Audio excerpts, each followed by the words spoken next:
So recently I went back and watched the 60th specials of Doctor Who again for the first time since they aired, and with season 2 about to hit our screens, I thought I'd jump straight back into season 1 again to refresh my brain. Just a heads up, I will not be covering the Church on Ruby Road just yet. I'll post that around Christmas time. Eventually I will release all of my reviews to every single gatwa episode in one video, and I'll stick it in there, so just don't stress it too much. So we start with Space Babies. I'm going to do a quick run through of the episode and then I'll give you my thoughts afterwards. We start with Ruby entering the TARDIS for the first time, where the Doctor is explaining to her and the new viewers where he comes from, what his name is and what he does, etc. The Doctor then shows off his time machine by taking Ruby to dinosaur times. However, she gets scared that she's going to step on a butterfly, so second guesses herself. The Doctor then does his best impression of a northerner and Ruby decides to change her mind again. The pair stand and admire the view, where Ruby then actually does step on a butterfly and goes all reptile. But the Doctor then blows on the butterfly and it comes back to life because that's how it works. The Doctor then tells Ruby to pick a year to go to, and she chooses 21506. They crash into a random space center and they walk out through some corridors where they come across a big, scary, big-toothed monster. They run away and end up in a big lab which the Doctor recognizes for growing babies. They recreate a scene from 2005 where Ruby calls her mum.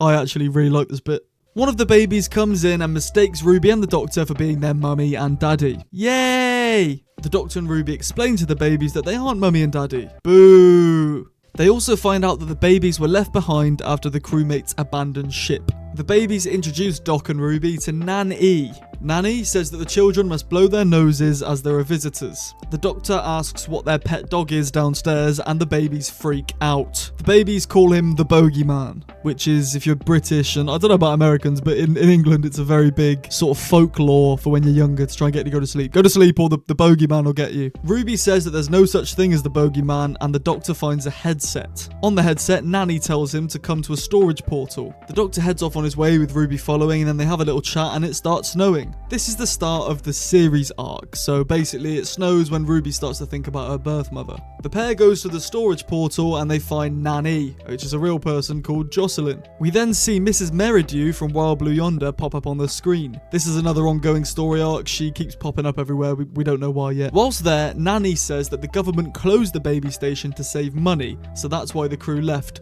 but it's illegal to close the baby making machines. The Doctor asks why she doesn't just go down and see the babies in person, and she says that she doesn't want them to see her die and she doesn't want to see them die, as there is only so much air and food on board the station. The Doctor sticks a screwdriver in the machine.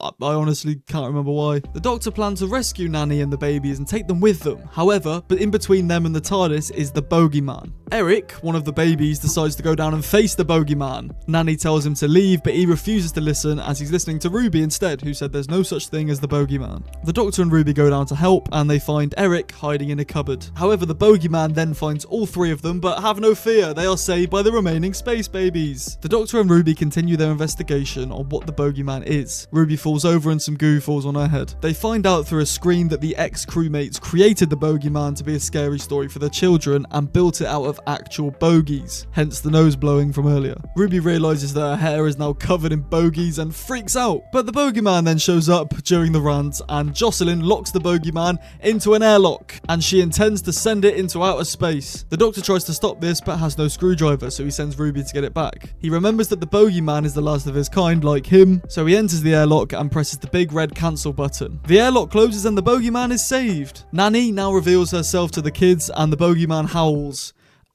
I'm not really too sure what they're going to do with him now. The Doctor tells the babies that the nappy container was stacked, and so he lets them out, which creates a movement from the station, and they're now heading towards the planet. Get it? Farting spaceship, everybody. The Doctor gives Ruby a TARDIS key. He says that they cannot go back and see who her real mum is because he's time locked out. Ruby refuses and says, yes, we are going to see my mum, and then they go and see Carla. And roll credits. Well.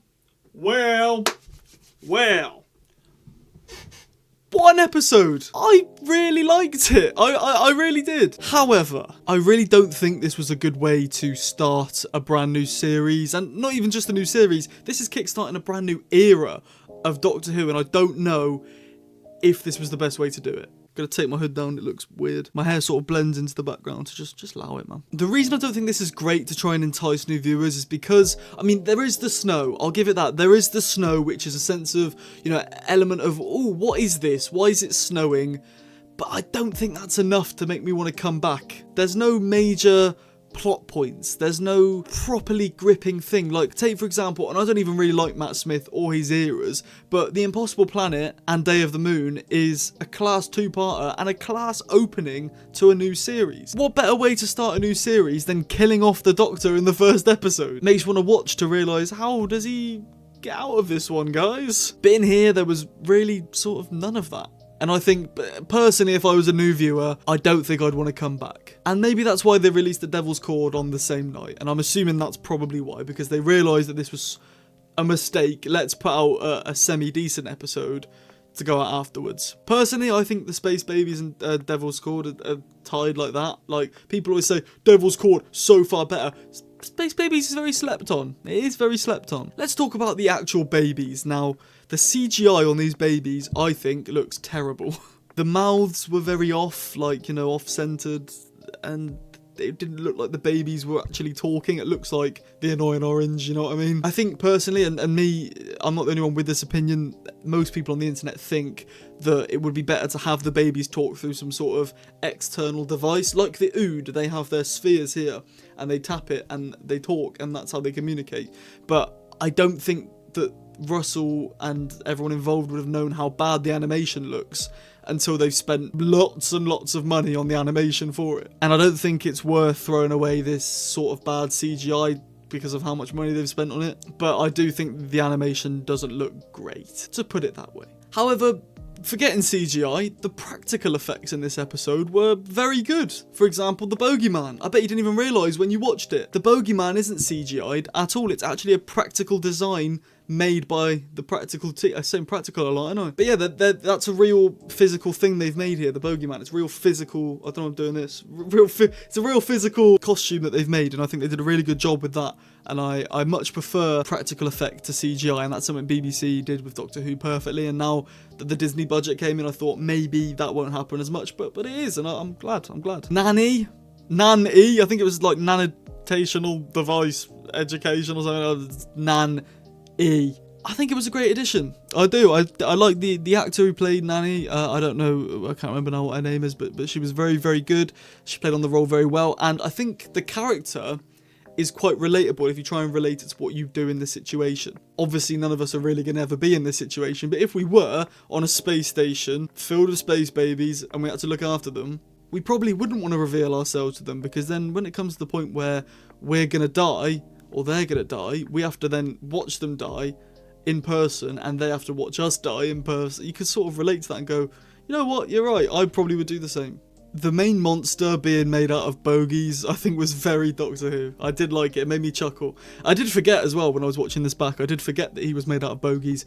And then when the snot fell on Ruby's head, that's when I realised, okay, I remember now. I remember what this creature is actually made out of. And I like that they revealed that to us after it had been on Ruby's head, because we slowly figure it out. The Doctor says clues, Ruby's not getting it, but we're getting it. And we now realise, oh my god, this girl's now got loads of snot in her hair. That's disgusting. Classic Russell writing. He's got very good comedic timing, even for Doctor Who. Something I really liked that people think is quite goofy is the flashback when the Doctor is about to save the bogeyman from the airlock. The Doctor's looking at him, and then he gets a flashback in his head of, you know, last of my kind, there's nobody like me in the whole universe. And that's what makes him go, you know what, I'm not even waiting for Ruby to get my screwdriver. I'm opening this door, I'm going in, I'm doing whatever I can to save this creature. And it gets me a bit emotional. It's a creature made out of bogies, and I'm feeling sorry for it. If that's not good writing and good storytelling, I don't know what it is. Maybe just me being a bit pathetic that I'm crying over some bogies on my TV screen. I also really like the series arc setup with the snow. Like I say, it got me hooked when I first watched it. I was like, okay, I need to lock in now, figure out why the blood clot is it snowing. Why is it doing that then? But like I said earlier as well, I think if I was a new viewer, that snow isn't enough to keep me wanting to watch. I don't know. And despite what you think the payoff of the snow is, like, it's a good setup. It's a good story. The final thing I want to mention is Susan Twist's appearance. Now, I didn't notice this the first time I watched, and until it was pointed out to me on Twitter, I went, oh, she's in it. Susan Twist being the actor who played Mrs. Merridew in Wild Blue Yonder, and lots of other side characters throughout the whole of this series. They aren't even really side characters, they're just sort of nobodies that are in the story, and that's what made us really care, like, ooh, she's not important, but who is she? Because she is important. Yeah, like I said, I didn't notice the first time I watched Space Babies, and then it got pointed out to me, and I went, oh, okay, this is Doctor Who. And I truly stand by that. Overall, I did really like the episode, and I think it gets way too much stick online. I think if you just casually stick this episode on whilst you scroll your phone, like, you'd have a good time. You'd have fun. It's one of those nice episodes of Doctor Who. Overall, I'm going to give Space Babies a 3 out of 5, which I think is quite generous considering people were giving it like 3 4s out of 10. I thought it was really, really good, but obviously the rest of the series I think is like incredible, so maybe I might have to move it down at the end, but maybe, I like it, alright, whatever, I like it, toss off. Again, sorry for not covering the Church on Ruby Road. I was really in a big debate with myself on whether I do this or not. You know, it makes a lot of sense, I should do this. It's the setup for the characters, it's not just an episode, it's the setup for Ruby and Carla and Cherry and Mrs. Flood and all these other characters. It makes you realise who the Doctor is, who's this Doctor, but the main reason I didn't do it is because I want to release this as one big video. I want to do a big video on, you might even be watching it now if you're watching this in the future. I want to do Space Babies up till Empire of Death as one big video. I'm going to make them separately, compile them all into one big video and upload that as well. And you're probably thinking, well, Sam, why don't you just stick the Church on Ruby Road at the beginning? The reason I don't do that is because the Church on Ruby Road is actually a special. It doesn't count as season 1. It was part of the special. So there was the 360 specials and then the Church on Ruby Road. Doesn't count as season 1. If it did, I'd be doing it right now. However, what does count as season 1 is Joy to the World. I'm also not going to be covering that until Christmas, which is something else that I'm thinking, oh. The reason for this is because when season 2 comes out in just a few days now, not long to go, I'm going to cover each individual episode from season 2 and compile it into one big video. Now, obviously, by the time I've done this, I'm not waiting till December to compile it into one big video. I want to get it out ASAP. And by the time I've released the full season 2 review video, the Christmas special won't be out. You see what I mean? You see where I'm going with this? So I didn't want to make this now having 2 Christmas specials in it, and then when the season 2 video comes, have no Christmas specials involved, because that just doesn't, that feels uneven to me. I don't want to have more episodes in this video than in the season 2 video. I'm hoping this is making sense. I'm trying to explain it in a way that, this makes perfect sense in my head, but it might not come across perfectly to you. My point is, the Church on Ruby Road and the Joy to the World reviews are coming. They'll be coming probably towards December time, so they're not going to be for now. And then when Gatwa decides to leave Doctor Who forever, I'll compile all of them into one big, every episode of Doctor Who with Shooter Gatwa in it review. And I'll put them in the specific places they need to be. So for example, it will start with the Church on Ruby Road, season 1, Joy to the World, season 2, then another Christmas special, season 3, another Christmas special, and so on and so forth, if it even goes on for longer than that. So that's why I've done it, and it might not be as big of a deal for you as it is for me. I think I've got a bit of OCD, so I'm like, oh, I should cover that and put it in this, because it makes sense, but also then if I do that, then this isn't even, and it's just one big brain F word. So I hope you can understand why I've not done that, but they will be out at some point. I'm not just going to hang you dry and let you dry. No, hang on. Hang you up and let you dry. So yeah, sorry, forgot to record this bit before then. On to the Devil's Chord.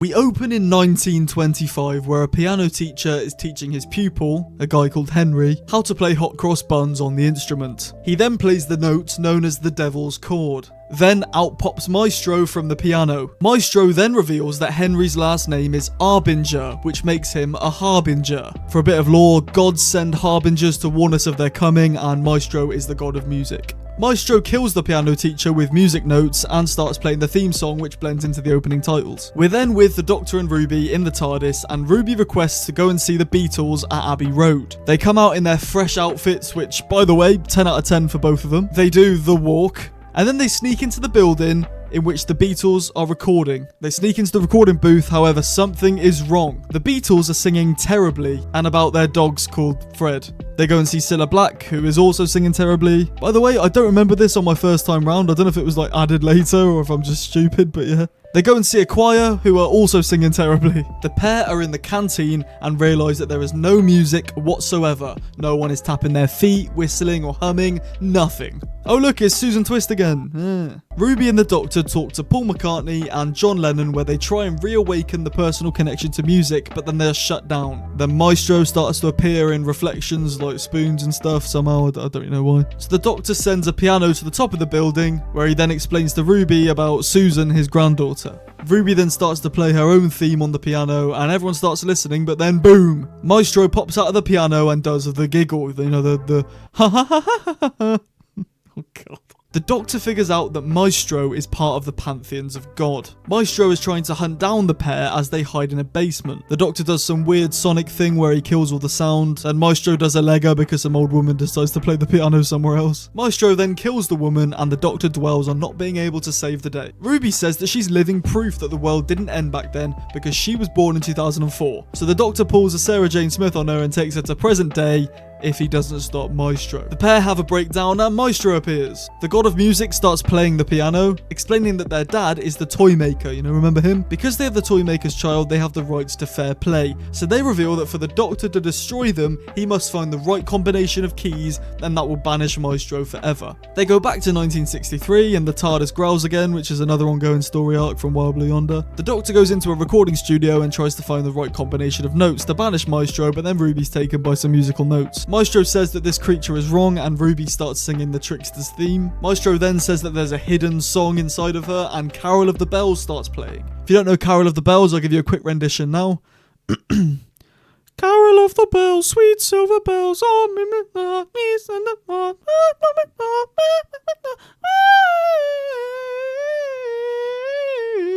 Merry, merry, merry, merry Christmas, merry, merry, merry, merry Christmas.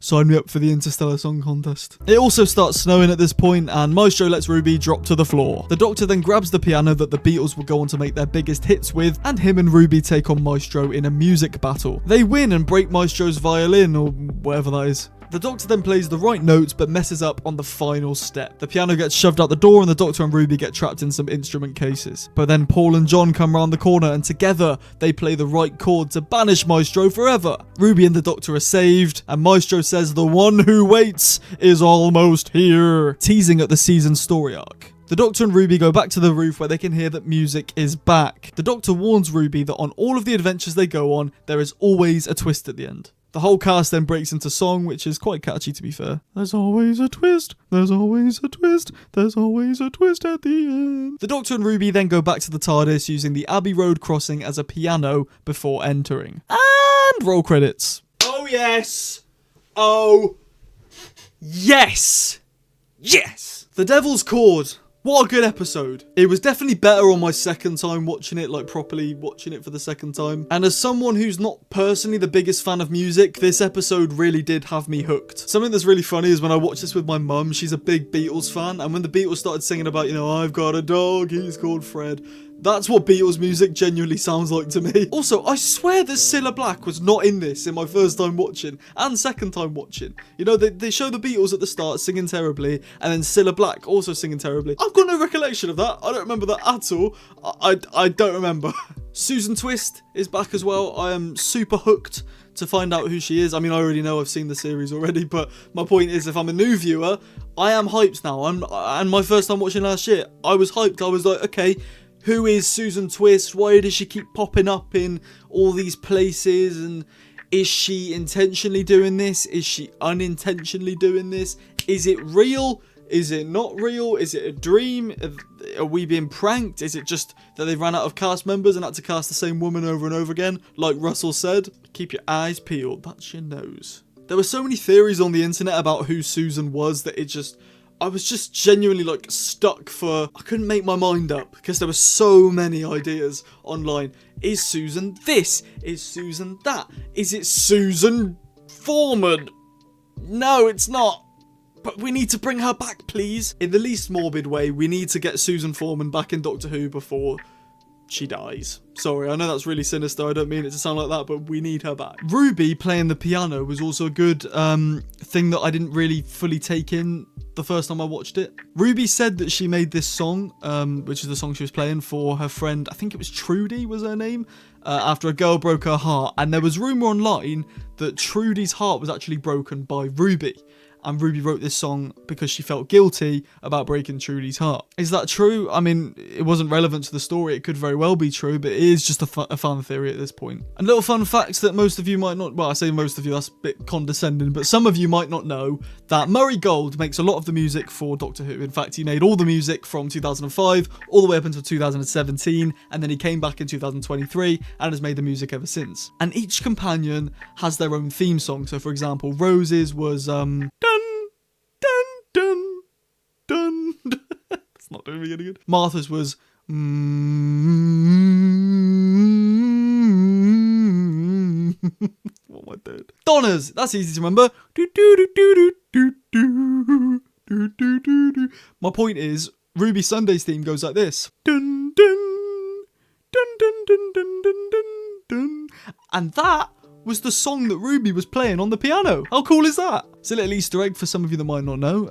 Yeah, Ruby was playing her own theme from the TV show on the piano in the TV show, which I thought was quite a cool addition. I quite liked it. An issue with me is I find Doctor Who hard to replicate in real life how I'd really feel if these things were happening. For example, on first glance, I don't think Maestro is that threatening. I cannot get in my head. Like, for example, the Weeping Angels look terrifying. Jinx Monsoon doesn't, but it's all about actions, and I think Maestro finally won my heart over in being terrifying when they killed the old woman. The bit that was most sinister for me is not just the fact that they killed an old woman, it's the fact that they went to go kill an old woman and then went to shut the curtains. I don't know why that made me feel weirder about it. I actually felt more scared that they went to close the curtains before killing and then looked at us, and I think, did they wink or smile or something? I can't remember.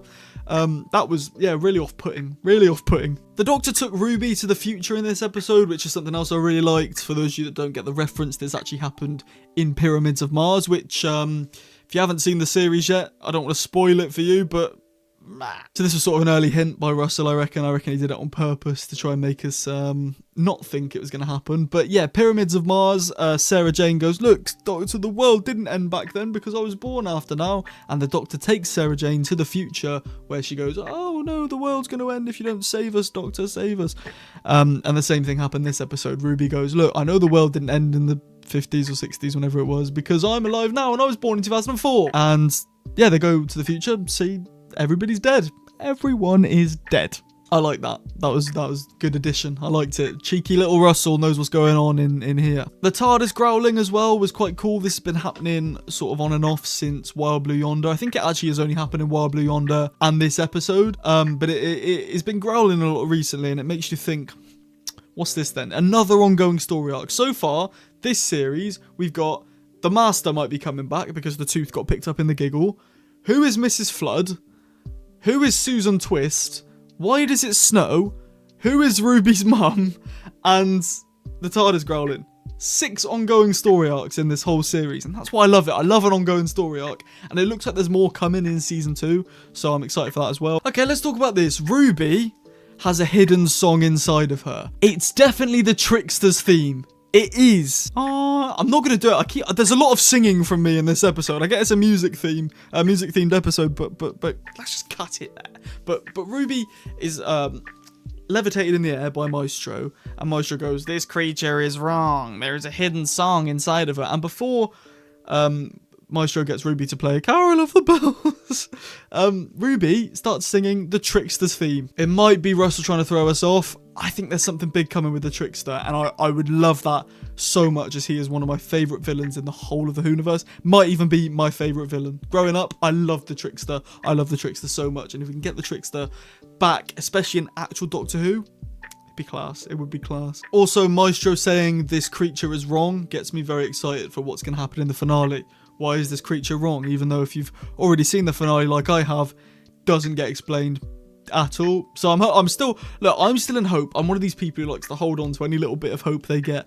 I'm still in hope that we have something to do with Ruby in season 2 still. I don't think her story's over yet. I think there's something up with her dad, and that's who we should be worried about. But we don't know, and the chances are it probably won't happen. But I just think there's so many unanswered things from season 1 that it doesn't make sense to me how that was just allowed to happen. Anyway, sidetracking, the music battle at the end, I thought it was very cool and unique.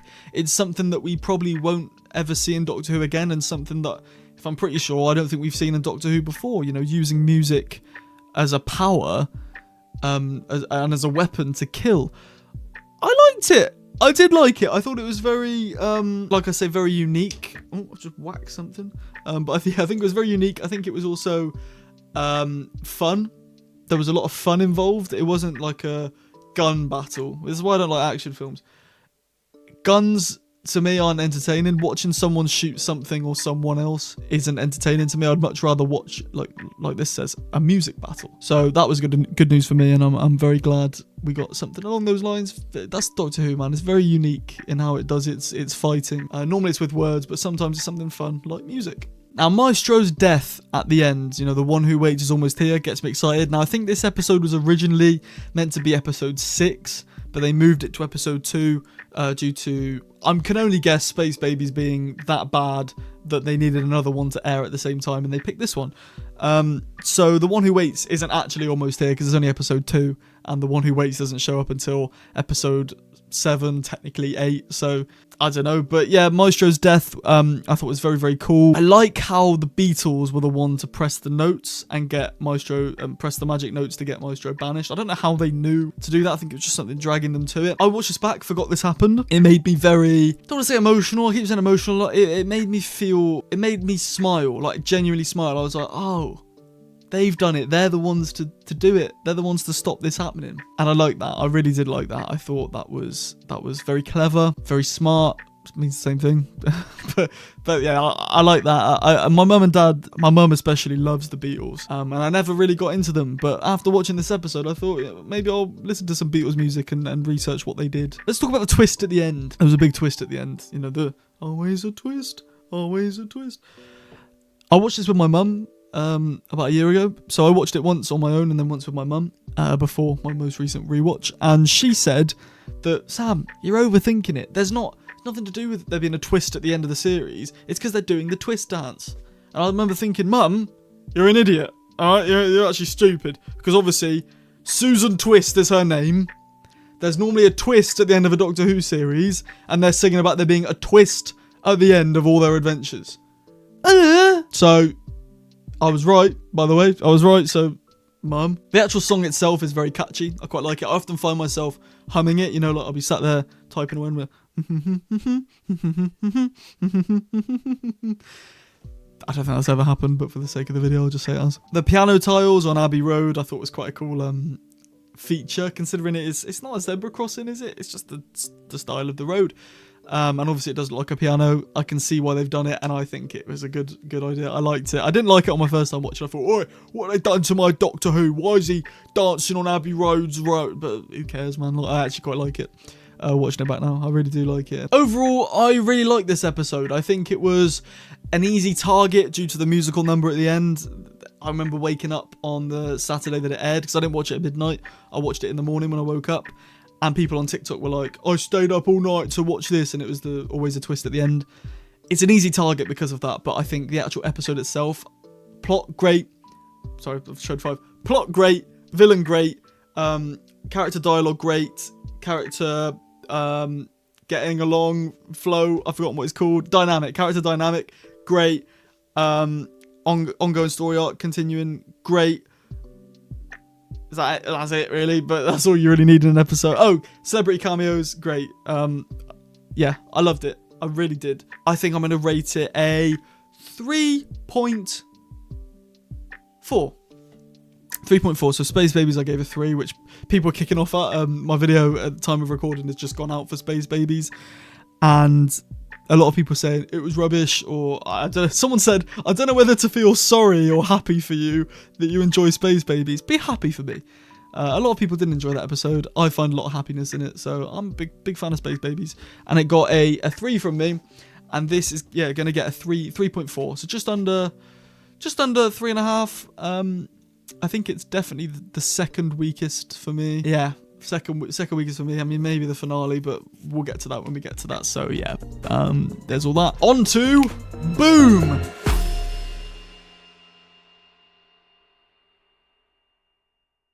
We open with 2 men walking through what looks like a battlefield. One of the men is blindfolded and speaking to his daughter Splice over the intercom. We meet Mundy Flynn, who is flirting with this other guy called Canto. The man on the battlefield has injured eyes and is worried about being caught by an ambulance. Matey boy who's guiding him falls down a hill and steps on a landmine, and he insta-dies. The ambulance wakes up and look, it's Susan Twist again, guys, it's Susan Twist! The ambulance goes to heal, but instead of healing, kills the poor guy.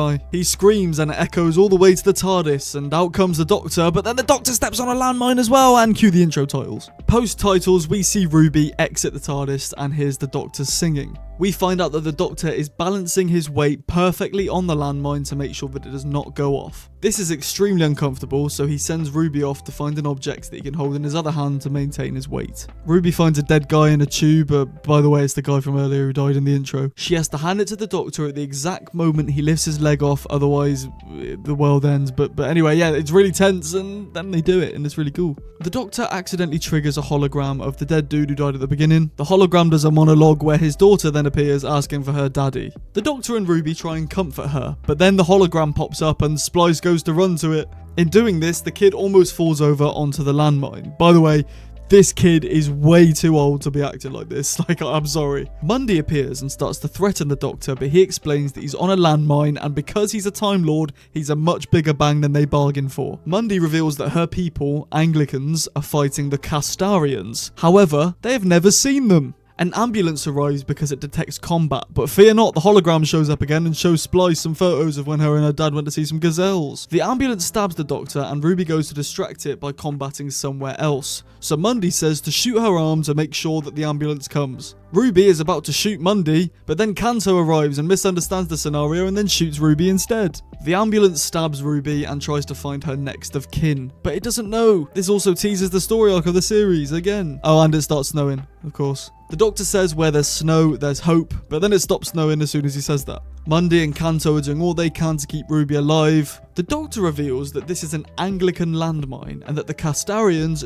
don't really exist. The Anglicans were fighting nobody. The pair are then working on some computer, trying to surrender the war that isn't a war. Canto admits his feelings for Mundy. Yay! But then the computer blows up and kills Canto. Boo! There's a really emotional speech from Canto's dead hologram. Oh yeah, also some subplot as well on top of this. The dad from the beginning is trying to hack the ambulances as a hologram. They're all glitching, saying thoughts and prayers over and over again. The landmine is giving a countdown for when it blows. The kid starts moaning about his daddy again. Again, way too old, way too old. The countdown finishes and it turns out that the ambulances were hacked in time and that the war is surrendered. The ambulance then revives Ruby and the landmine disables. The Doctor is free! They all admire the view and the Doctor name drops fish fingers and custard. Doc and Ruby get back in the box and a single snowflake enters the scene. And roll credits. Alright then, Boom, what have you got for me? Tell me. Well, I'll tell you what I thought of the episode because I've just watched it again for the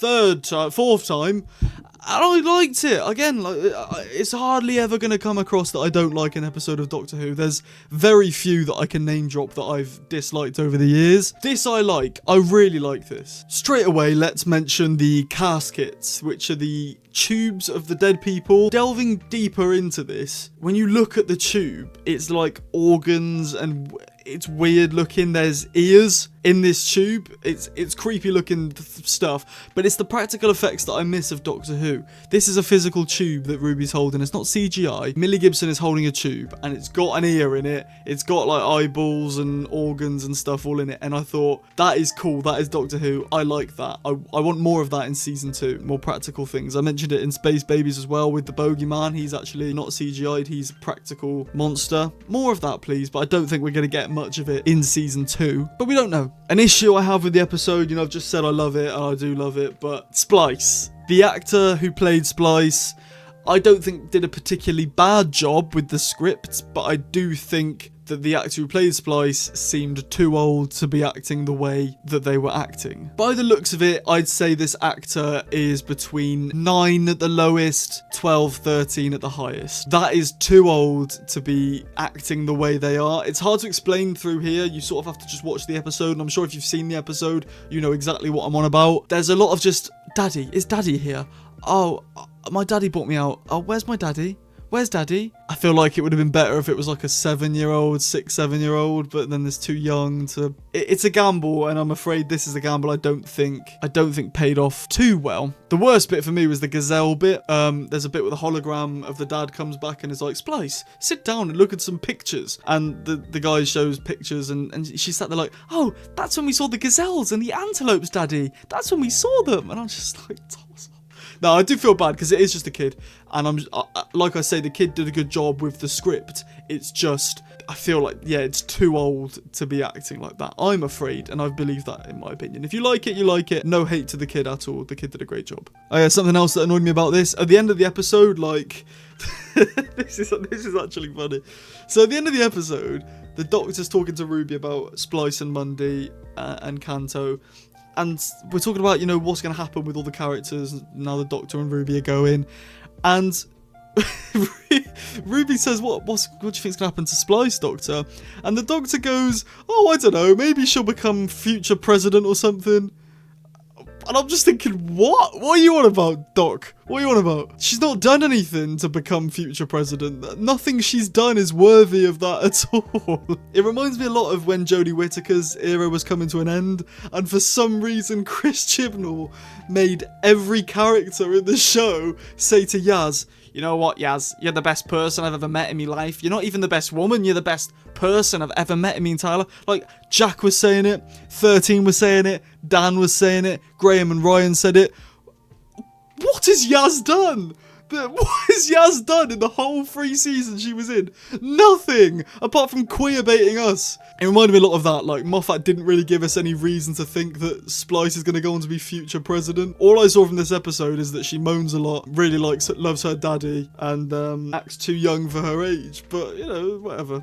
I'm riled up now because I've been thinking about the Chibnall era, so cheers for that one. Ruby's death was really good as well. I liked how, when I watched this for the first time, obviously we know there's something up with Ruby. The whole season arc is Ruby's origin. Yeah, we don't know truly who she is. We believe she's human. I mean, there was scanning at the end of Space Babies at the start of the series from the Doctor. He was scanning her. I don't think we saw definitely what it was, but we believe she's human. But when I see her die, Ruby's not your bang average companion. We know there's something up with her origin. So I'm sat here going, oh my god, is she actually dead? Is she going to die? Is she going to come back somehow? Is she going to regenerate? What's going to happen? I mean, Moffat wrote it out quite well. You know, the ambulances were crooked. Then the dad somehow hacked them, and now they're back to helping people. I like that, don't get me wrong, I really like that bit, but when I watched it for the first time I was like, ooh, wouldn't it be cool if Ruby regenerated, or Ruby did this, or Ruby revived herself somehow, something cool. This isn't a dig at the actual ending, I'm just thinking we don't know much about Ruby apart from the fact her origin is unknown, and that's quite spooky and weird, so maybe something cool will come of it. It didn't, but that's what I thought when I was watching it for the first time. And Ruby not knowing her next of kin is quite sad also. That hit me right here. I also want to touch on this. One of my buddies, Jack Collins, I did a video on his channel the other day where we ranked all of the RTD1 era of Doctor Who, and that is, I'll link it in the description if I remember. If not, just search Jack Collins on YouTube and it'll come up. Great guy. He pointed out something to me that I'd never realised before. So in this episode, there's a lot of thoughts and prayers. That's what the ambulance says. That's what Susan Twist in the ambulance says. Whenever somebody dies or a tragedy happens, Susan Twist will go, thoughts and prayers. And that, apparently, according to Jack Collins, is linked to American politicians when there's a school shooting. A lot of them say thoughts and prayers. I'm not sure if it's linked. That's what Jack Collins said, and I think it's a cool connection that he's made. Not too sure what's going on, if it's actually linked or not, but that's a cool thing that I'd never thought of before, and it sort of puts an eerie take on the whole episode. I quite like it, even if it is just fan theory. I'm not sure if it was confirmed or not, but the Canto's death was quite sad. You know, Canto, the Mundy love interest type thing, and the fact that, you know, Canto admitted his love for Mundy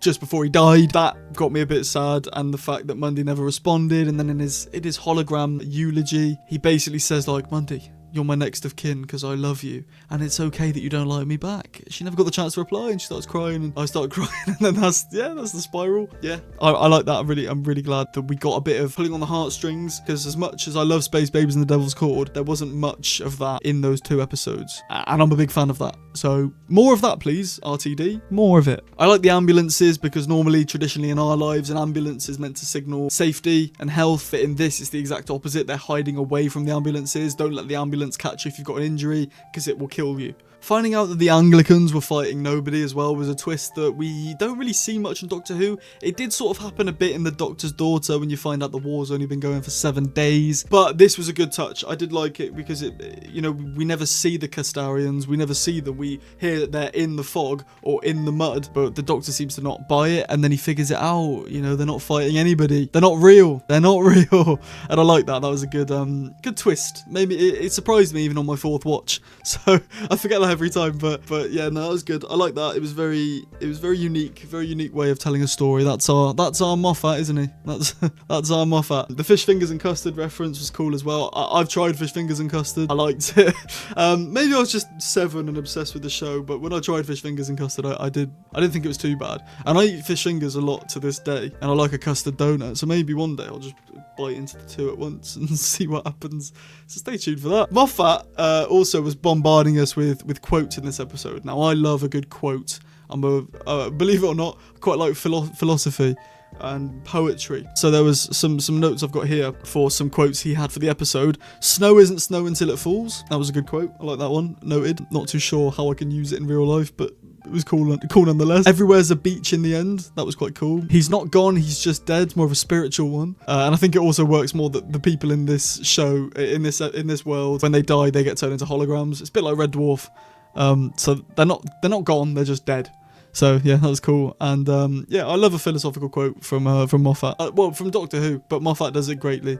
So yeah, big fan. Overall though, I did really like this episode, and I think the only downside for me is the rewatchability. Even though I did just say I got tricked again by the Anglicans are fighting no one, the rewatchability isn't great because it is just the Doctor on a landmine the whole time and Ruby's there. Yeah, she dies halfway through, but then gets brought back to life at the end. There is some deaths and that annoying kid again, but I just think the rewatchability is it's just one setting, and it can get a bit jarring and a bit boring. That I think now I wouldn't just stick this on if I had like a 45 minutes free, because it's very predictable. But that's not a down. It's just a reason to why I wouldn't watch it over something. I would watch Space Babies and The Devil Chord over Boom, definitely. But that's not me saying they're better episodes, because overall I think I'm going to rank Boom a good 4 out of 5, I'd say. That's the highest ranking so far. Now, rewatchability and good episode mean 2 different things. I don't think Boom's got great rewatchability, but I do think it's better than the 2 episodes previous. So yeah, Boom's going at 4. So like I say, at the minute they are going up increasingly. So Space Babies at the bottom, then The Devil's Chord, then Boom. Oh, just whacked you, sorry. And then the next one will be 73 yards. And I've got a feeling if I remember it as good as I remember it, it'll be higher than Boom. I did love 73 yards, even though it was very confusing. I based Doctor Who episodes more on vibes, and the vibes of that episode are very, very good. On to 73 yards.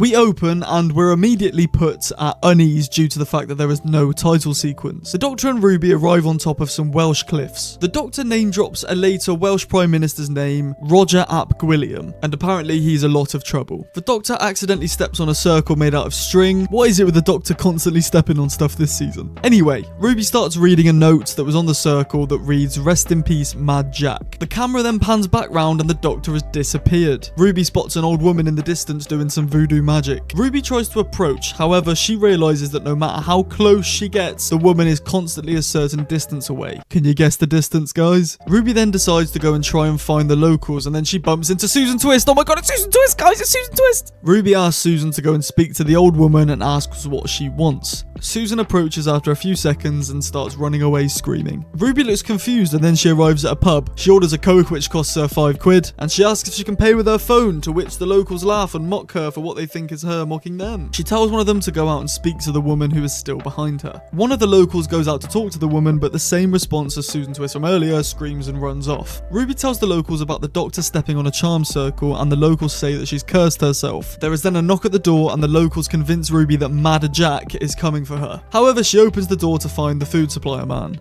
and she realises that she's been the butt of the joke for the past 5 minutes. The next day, Ruby admits defeat and goes home to London. However, on the train, she notices that the woman is still following her. She tells Carla about this when she gets home, and Carla goes up to the woman and has the same reaction as the others. Carla then gives us this pure evil death stare from inside the taxi, and she then changes the locks on the flat and tells Ruby to leave and that she wants nothing to do with her anymore, and not even her birth mother wanted anything to do with her. Oh look, snow. Ruby is now in a cafe and Kate Stewart appears. Kate says that the unit team will go and talk to her, but there is nothing to worry about because they are all properly psychic trained. However, when they go up to her, again, the same reaction.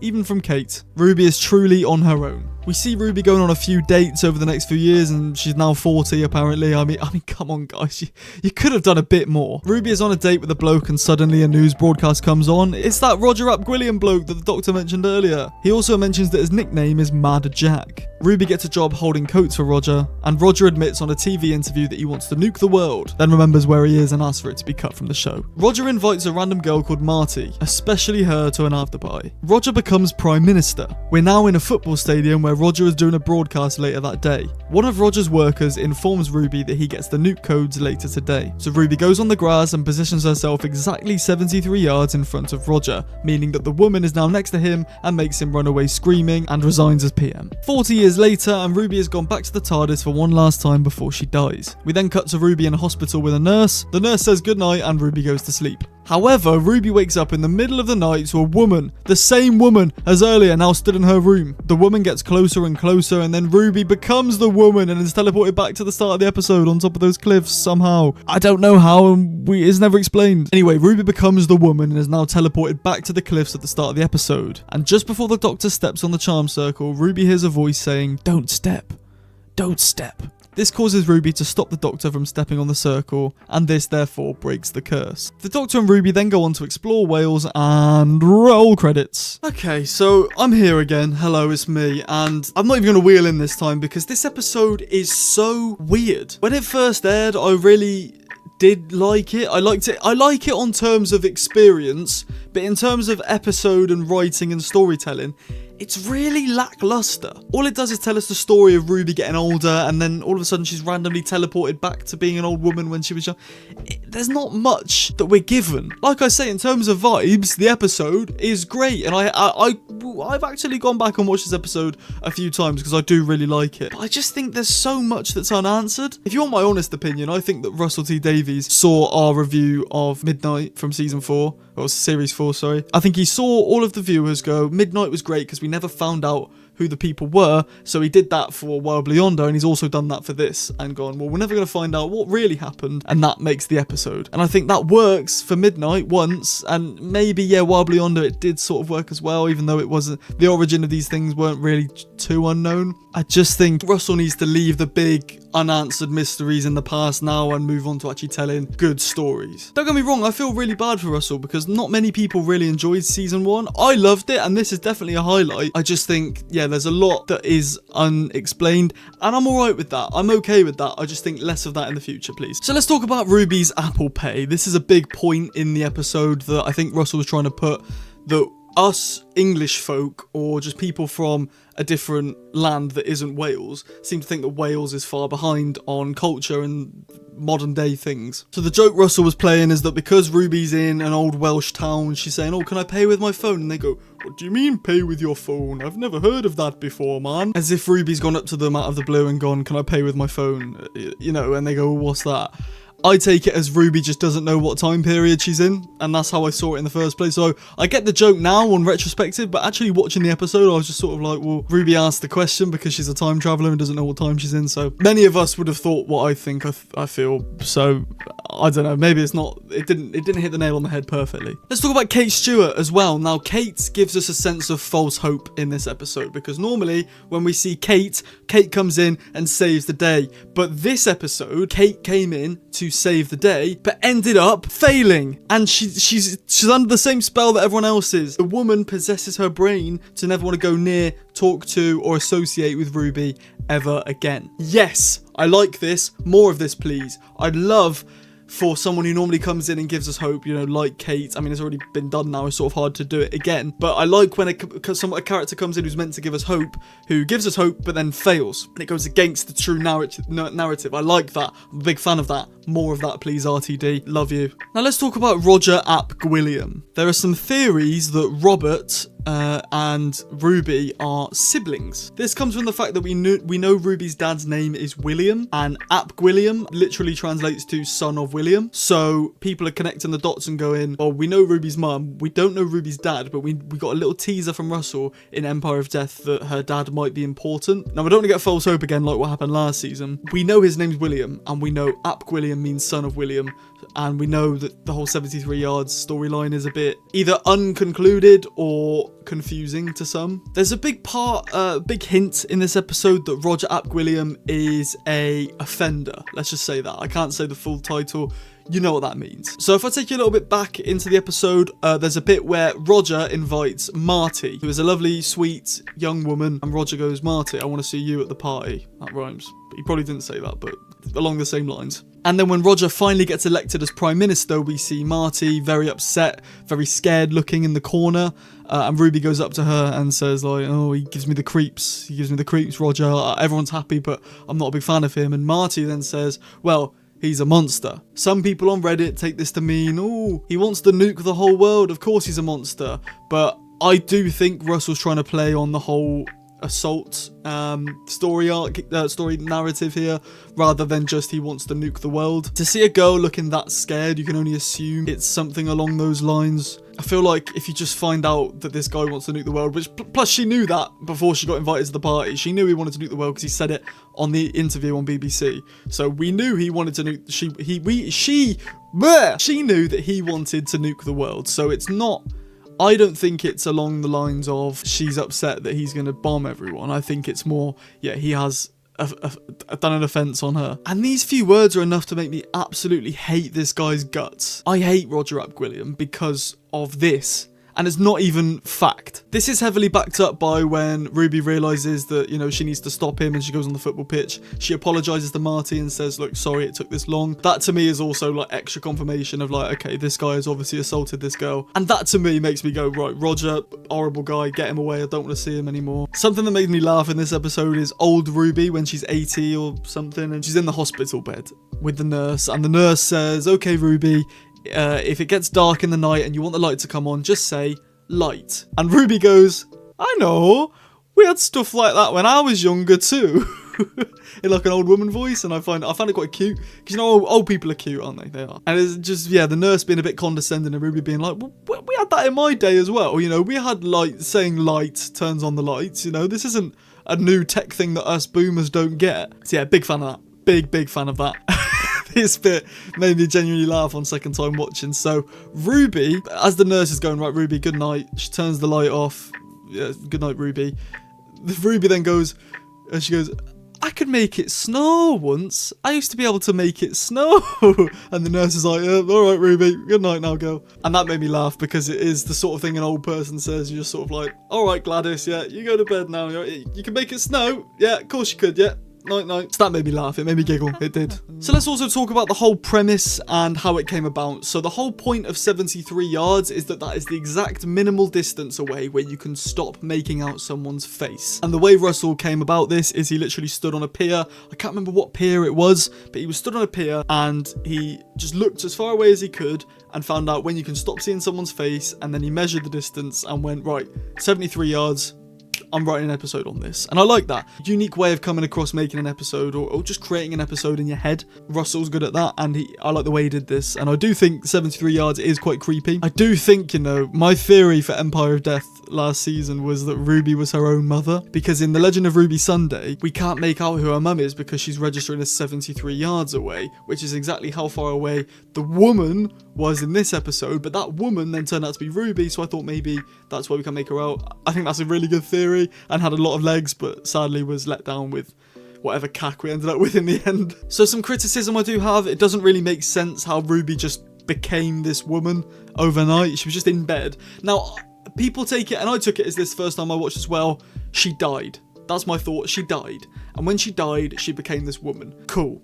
That still doesn't explain how she's just magically transported into this woman and is now on the top of the cliff. I'm not sure if this is some Welsh folklore that maybe only Welsh folk get. I'm gonna guess that it is part of the circle, that like once you break this circle, you have to live out your whole life with this cursed person following you, and then when you die, you become the cursed person to stop the curse happening in the first place. That's my guess. That's not explained to us, and Russell hasn't even explained it on socials or even in interviews over the past year, so we're just none the wiser. But that's my guess, and I think that is a good enough guess. I'm not a big fan of how Ruby doesn't take anything away from this episode, because it basically just gets wiped and none of it ever happened. But then again, I am a bit contradicted, as in Empire of Death, we see on a screen something like, oh, the TARDIS is 66.6 meters away or something like that, and Ruby says 73 yards, and she somehow knows it. So maybe she does take away things from this episode, and I'm just missing it, and we're all just missing it, and we're all stupid. Again, I really like this episode. I've just slapped right next to the mic. This is going to sound horrible. I like to rate episodes like this on vibes rather than plot and stuff, and yeah, on vibes, it's really creepy. I challenge you to watch this in the dark, because I did, and the bit at the end when the woman's at the end of the hospital bed is terrifying. It scared me. I couldn't sleep. I had nightmares. Is it better than Boom? You're gonna hate me. You're gonna hate me. Yes, it is. I prefer this to Boom. I'm gonna rate 73 Yards 4.3 out of 5. Yes, take that on board, you punk. On to Dot and Bubble.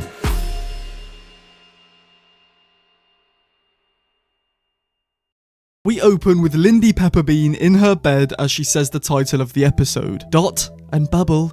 A big bubble then opens in front of her, and it's essentially just social media. We're introduced to the Instagram celebrity of this world, who is Ricky September, and by the way, woohoo!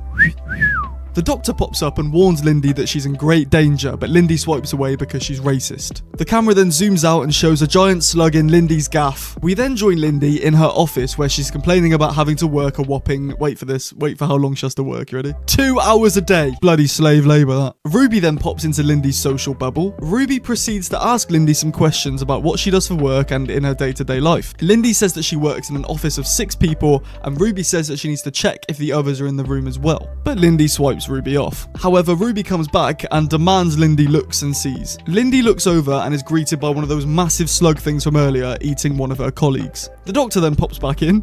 Ruby and the Doctor tell Lindy that she needs to leave now, but she doesn't know how to walk because she's always had that bubble which walks for her. She manages to skedaddle to the lift, but she finds a slug creature in the lift, but sadly it doesn't eat her. Lindy is now walking the streets. She then reveals to the Doctor that just outside of Fine Time, which is the town she lives in, just outside of Fine Time there is the Wild Woods. Lindy then states that Fine Time is filled with rich kids and says that her mummy paid for it. And then her mum comes on the screen and oh my god, it's Susan Twist, guys, it's Susan Twist, oh my god. Lindy tries to warn her friends, and as she does it, her mate Gothic Paul gets eaten. The Doctor says that all of the members of Fine Time need to get to the river, and when they're there, he will save them. Lindy's bubble runs out of battery, so she needs to find her way to the river on her own. She tries to walk down an alleyway past some slugs, but is about to fall into one. She's about to get eaten, guys, yes. But then, like a knight in shining armor in your movies, here comes Ricky September. He then saves Lindy and reveals that he spends a lot of his time out of his bubble, which is bad in this world. They both arrive at a building and Lindy starts charging her bubble, and Ricky tries to make a call to the home world but finds out that it's been wiped out by the slug people.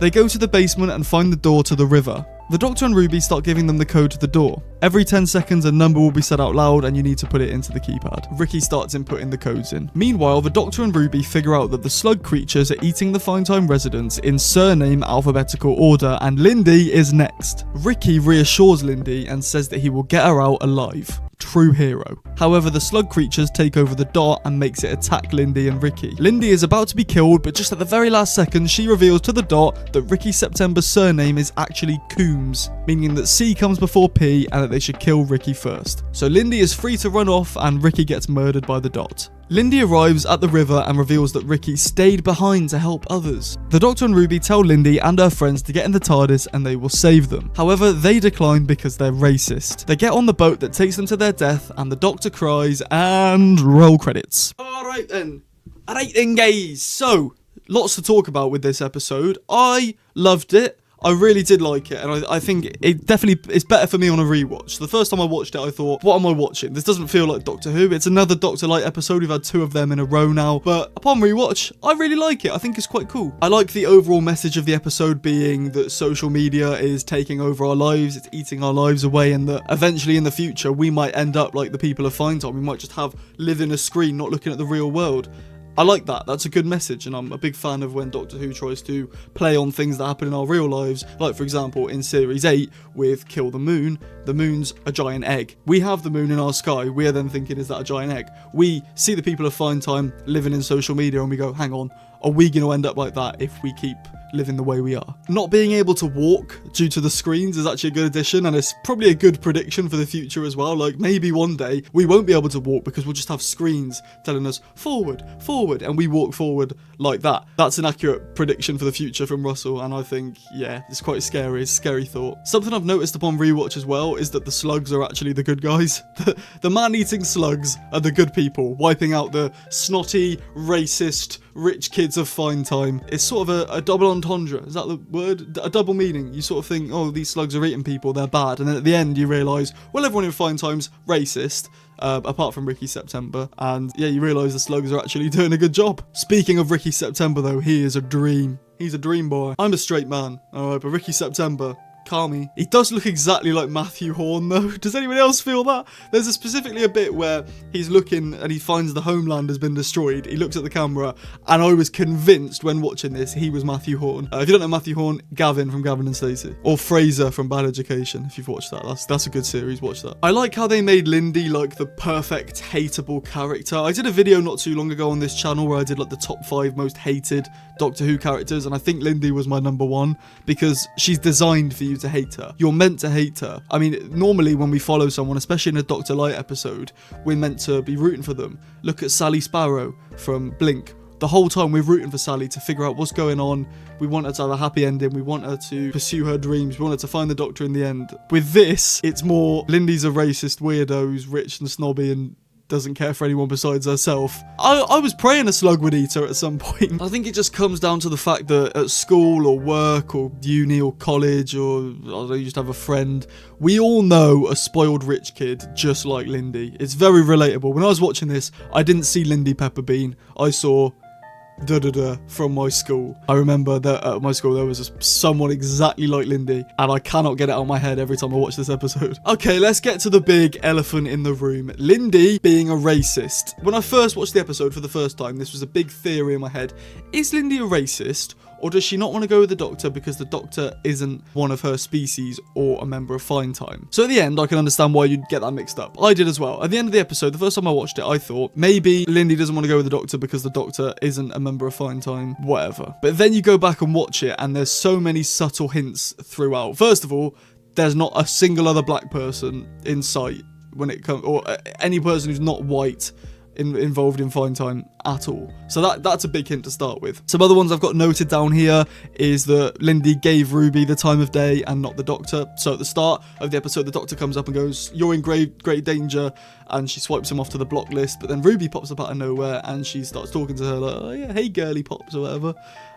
So that's a big hint. And yeah, again, following that up, every time the Doctor comes on, she tries to swipe him off straight away. She blames the Doctor for all the chaos. She basically says, like, "Are these slugs something to do with you, are they?" Stuff like that. She says, "Oh, I remember you. I blocked you earlier, didn't I? I thought you just looked the same."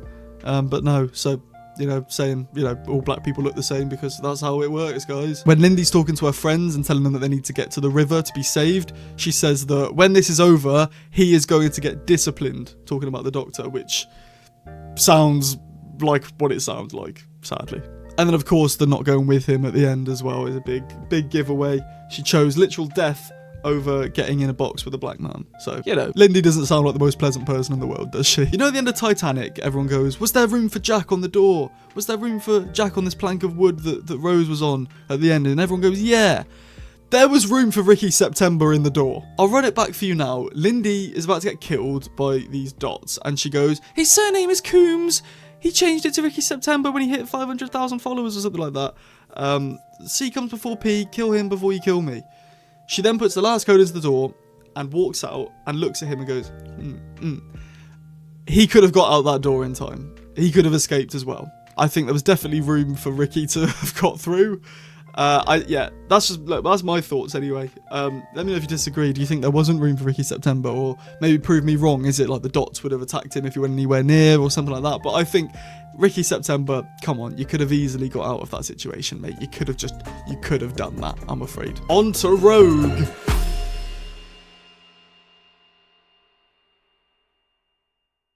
We open in 1813 with two men walking out of what looks like a chapel. There's some beef between the men, and so one of the blokes decides to kill the other one, but then shapeshifts into him. We're then greeted by the Doctor and Ruby on a ballroom dance floor. Ruby is somehow dancing perfectly despite having normally no coordination. The Doctor reveals that this is due to her psychic earrings. She can set them to different modes for different dance moves, but she should not ever set them to battle mode. The hostess of the party pulls Ruby for a chat. The Doctor makes eyes with King George III from Hamilton and walks to approach. The shapeshifting guy from the start walks up to Ruby and she pies him and walks off. She then admires a painting on the wall and oh my god, it's Susan Twist, guys, it's Susan Twist again, another one, oh my god, it's Susan Twist. The Lord who tried to riz Ruby then ends up peeing off another girl and she runs off and he follows and Ruby also follows as well. The Doctor then meets Rogue as they realise that each other are probably not human. The governess walks outside and is fuming when she finds out that a housemaid is out there as well. But guess what? The housemaid isn't the housemaid and is actually a shapeshifting Cholder too. Ruby is invested in the love blip between Emily and Lord Stilton. However, she falls over some books and ruins the moment between the pair. But then she befriends Emily, so all is okay. Meanwhile, the Doctor and Rogue are walking outside where they come across a dead body from earlier, and they immediately blame each other for doing it. Rogue takes the Doctor hostage by pointing a gun at him and takes him to his ship. Rogue traps the Doctor in a triform trap where they vibe to Kylie Minogue. The Doctor pleads to Rogue that he has the wrong guy, where he finally reveals that he's a Time Lord and Rogue finally lets him go. Ruby and Emily are upstairs in the gaff where they come across another dead body. Rogue enters the TARDIS and Ncuti sings a verse of Pure Imagination. They are both inside and the TARDIS growls again. Overarching story, we find out what it is next episode. I'm so excited, guys. The Doctor reveals that the plan is to use the triform trap to catch the Cholder and send it to somewhere where there is no one else left to harm. The Doctor asks Rogue to go travelling with him and he accepts. The Doctor and Rogue meet up with Ruby and Emily where they all explain everything to each other. They realise that being a Cholder is like roleplay and that they can be whoever they want, so we want them to be them. That's hard to comprehend. The Doctor and Rogue want the Cholders to chase after them, so they're making the Cholders want to be them by causing a scene, basically. So the pair then start dancing, and because it's 1813 and two men dancing is an actual crime back then, everyone is shocked. Rogue gets on one knee and proposes to the Doctor, where he then walks out to cause a scene. The Cholders follow them, and this is where they finally realise that there is more than one shape-shifting alien about. They run and the Cholders chase after them and reveal that their wedding is happening later. Ruby goes to comfort Emily as she's just seen bird people, but then Emily is revealed to be a Cholder as well, and kills Ruby. The wedding begins and fake Ruby comes out. The Doctor is so upset that he let this happen. Anyway, the Doctor and Rogue set up the triangle trap and trap all of them in it. However, Ruby reveals that she's not a fake and it's really her. This is because she set the earrings to battle mode and ended up decking Emily in the jaw. Emily then comes through the door with a broken nose. Rogue then chucks Em onto the trap. The Doctor then realises that he has to detonate the trap with Ruby on it. Rogue asks the question, can you lose a friend to save the world? And the Doctor says no, which leaves Rogue to reply, I know. They kiss a lot, and Rogue replaces Ruby with himself on the trap. He asks the Doctor to find him and then detonates himself on the trap. We find the Doctor and Ruby sat outside in the morning, mourning their friend Rogue. The Doctor pulls out the ring that Rogue gave him and he puts it on his finger. He salutes the sky and roll credits.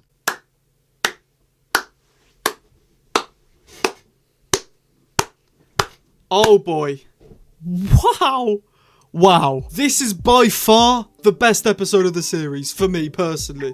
I love this episode. Everything about it is just perfect. Let's just kick off my list of things that I noticed when watching. So first of all, if you've ever seen Bridgerton, I haven't, but okay, let me talk you through my life story. I watch Doctor Who with my mum. I watch it on my own and then I watch it with her. I don't know if she's interested or just trying to humour me, but we watch it together. And she's also watched Bridgerton. She's also watched that. I've never seen it, but when we watched it, she noticed that there were some modern day songs in the background as classical songs. So I noticed this when watching as well. I noticed Bad Guy by Billie Eilish when Rogue and the Doctor are talking up on that balcony bit. Poker Face when Ruby activated the battle mode on the earrings. There's a few others, which I didn't know, but I can gather they're probably the same. And I thought this was just a fun thing that Doctor Who was doing, but apparently they do that in Bridgerton as well. They take modern day songs and make them classical, and I like that. I think it makes us feel like we're in there and we recognise the song. Because if it's just classical music, most of us don't know what that sounds like, but we do know riffs and instrumentals of songs nowadays, and it's good to hear that be remade into classic stuff, because then we feel like we're part of it, if that makes sense. Jonathan Groff was brilliant. He really made me believe in the character of Rogue. Now, I will always know Jonathan as the Hamilton King George III. That's how I first got to know him, and obviously he's won a lot of awards for his on-stage and on-screen performances. I think he's a great guy, and I would love to see more of him in Doctor Who, but yeah, I think his way of acting is really good, and he really did make me believe that there was this time agent. He's not a time agent, no, that's Captain Jack, which we'll get onto in a minute.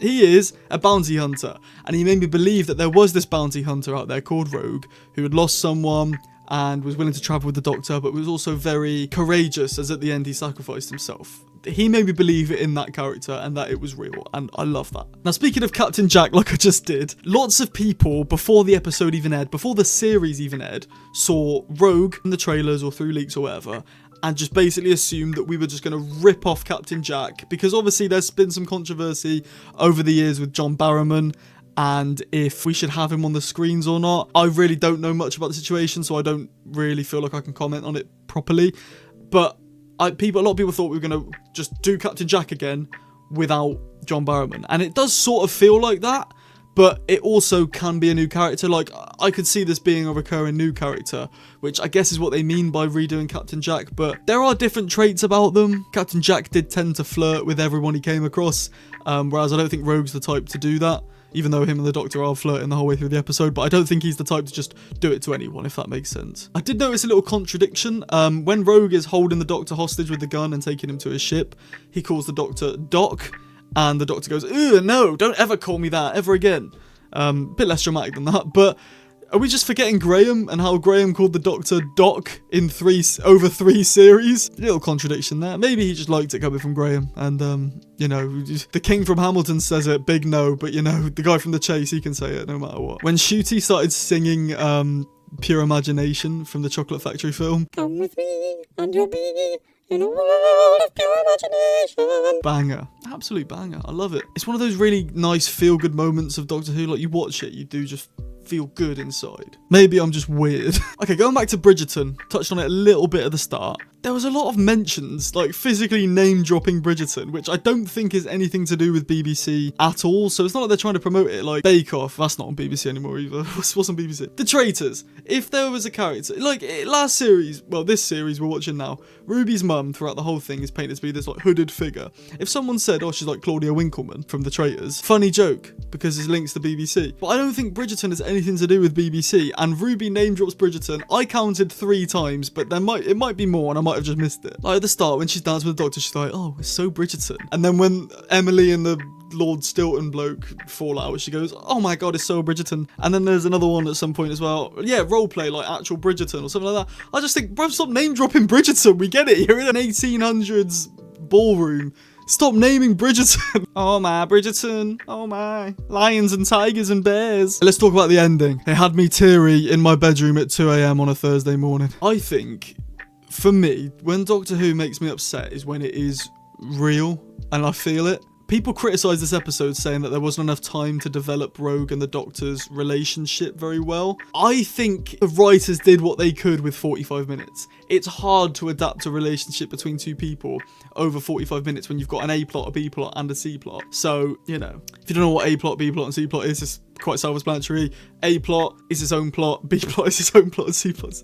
Basically, for example, in this, right, the A plot, there's shape-shifting Cholders going around killing people. B plot is Ruby and Emily. They're talking throughout, getting to know each other, and, you know, Emily's supposedly a woman from the 1800s and Ruby's from 2024, and they're chatting and it shouldn't work, but it does. C plot, Doctor and Rogue. That's what I mean by A, B, and C plot. And to fit the Doctor and Rogue growing a relationship into one of the 3 plots is hard to do in 45 minutes. So I don't think it's fair to have a go at that because they did the best they could. There's no way they could have possibly adapted it more. And that's why I really like this episode. And I think it's unfair to judge it based on adapting relationships. Anyway, I don't know where this was going. Yeah, this all started. Anyway, yeah, the ending got me teary because I knew that these people liked each other and I knew they genuinely did care about each other. And the fact that Rogue sacrificed his own life because he knew the Doctor couldn't live without Ruby. Now, we knew halfway through this episode, Rogue admitted that he lost someone and he didn't want the Doctor to lose someone as well, which is quite nice. It's quite a nice little message, and I liked that,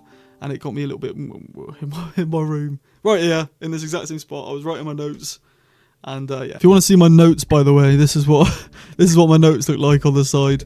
Yeah, anyway, nice one. The new writers are good as well. I think something that season 1 didn't do too great was getting new writers in. Every episode is written by Russell T Davies, bar this one, and boom. Don't get me wrong, I love Russell, and I think he has every right to write 6 episodes if he wants to, but make the season order a bit longer. Because 6 episodes of RTD is good, but I also want some new variety in writing as well. So happy for Russell to have 6 episodes in a 13 episode series like they used to be. Or, okay, 12 episodes and a Christmas special. I'm happy for him to do that, but I just think you do need to get new writers, and especially with the fact that we know RTD isn't probably going to do this for much longer. Like, what, season 1, season 2, season 3, we know he's probably going to write those 3 seasons. Will he stay for season 4? He might do, he might not. We need to get a taste of new writers in. Like, before, we knew when Stephen Moffat was leaving, Toby Whithouse, Chris Chibnall, Mark Gatiss, Gareth Roberts. There's so many people who have written for Doctor Who in the past who could take over now. Sadly, we got Chibnall, it's not relevant. So yeah, getting new writers in is very crucial, and Russell needs to do more of it. There is more of it in season 2, but we need more of it. Again, I've written, could you lose your friend to save the world? We know that the Doctor can't do that. Rogue knows that the Doctor can't do that. The Doctor himself knows he can't do that. Ruby must be terrified and feeling guilty in this situation, but whatever. One final thing I want to touch on is seeing Rogue in future episodes. Now, I would love this because he's not dead. He's just trapped in like an alternate dimension, which is exactly what happened to Rose. He's trapped in a wasteland with some shoulders that will probably eat him, so he might be dead. But I'd love if the Doctor did find him, like he said, find me. But also, I imagine that Jonathan Groff is actually quite expensive, so I wouldn't bank on it. Would I like to see him back? Yes, I would. So please make it happen for us, please. Oh yeah, one thing, sorry, I know this keeps saying one last thing. This is the actual last thing. Rogue mentions in the TARDIS the boss. Now, we heard the Meep mention this in the Star Beast. The Meep says, "Oh, Doctor, you defeated me, but wait till I tell the boss." And it was never mentioned until here, when Rogue says, ever since that new boss came in. I don't see how Sutekh can be a boss. So I'm thinking this might be a season 2 plot point still, ever since, we got that new boss, or wait till I tell the boss.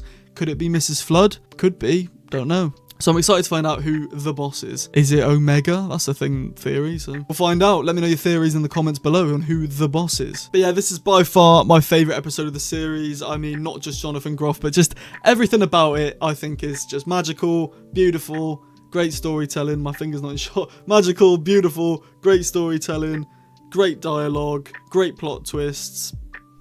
I love it. I rank this episode a 5 out of 5. Yes, I do. I know you're looking at me, I do, yeah. No major improvements needed. I mean, like I said earlier, the Doctor and Rogue could have spent longer trying to develop their relationship, but with a 45-minute runtime, they couldn't do anything more. So for that, I'm ranking it a 5 out of 5. I think this is the perfect Doctor Who episode. Sorry, Russell, but you're no... I'm the only 5 out of 5 I've given this series is an episode that wasn't written by you. On to the Legend of Ruby Sunday.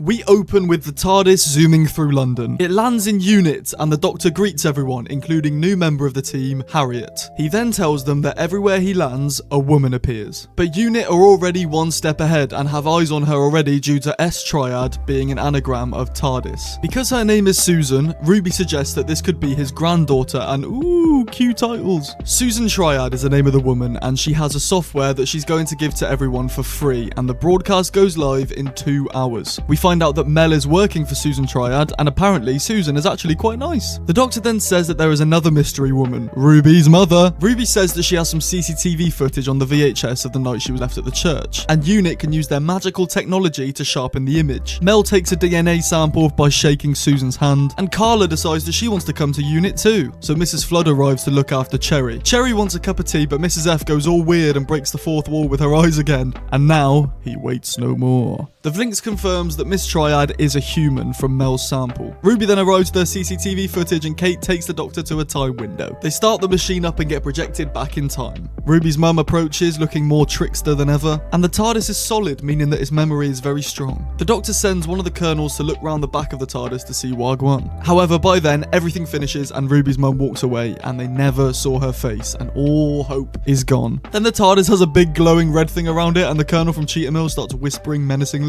Then the whole thing blows up, and Colonel Sexy doesn't even move a muscle. Cheetah Mill is dead, and Kate gives the Doc a death stare. The Doctor then orders Mel to take him to Susan Triad. The Doctor has an anger outburst in the corridor, and Mel tells him to stop whining and fix it. I love Mel so much. The Doctor meets Susan Triad, and she reveals that she doesn't get enough sleep due to bad dreams, and the Doctor unlocks some memories in her head. Kate theorizes that maybe the TARDIS has that red thing around it now, but they can't see it, and that's why it's been growling. Susan goes on air doing her best Theresa May impression. Kate evacuates the building, and the Doctor orders Ruby to be sent to a time window. Meanwhile, Susan has a breakdown mid-speech on air, and Harriet starts monologuing menacingly. The time window activates, besides being broken. Harriet starts talking about a big god returning. Then it's clear that Sutekh has hired a graphic designer to make his cool text transition effect. Susan gets converted into this horrifying zombie-looking thing, and Harriet also gets converted into this horrifying zombie-looking thing, and Sutekh reveals himself. Susan reaches out her hand, and roll to be continued. And roll credits. It was gone with the wind, but it's all coming back to me.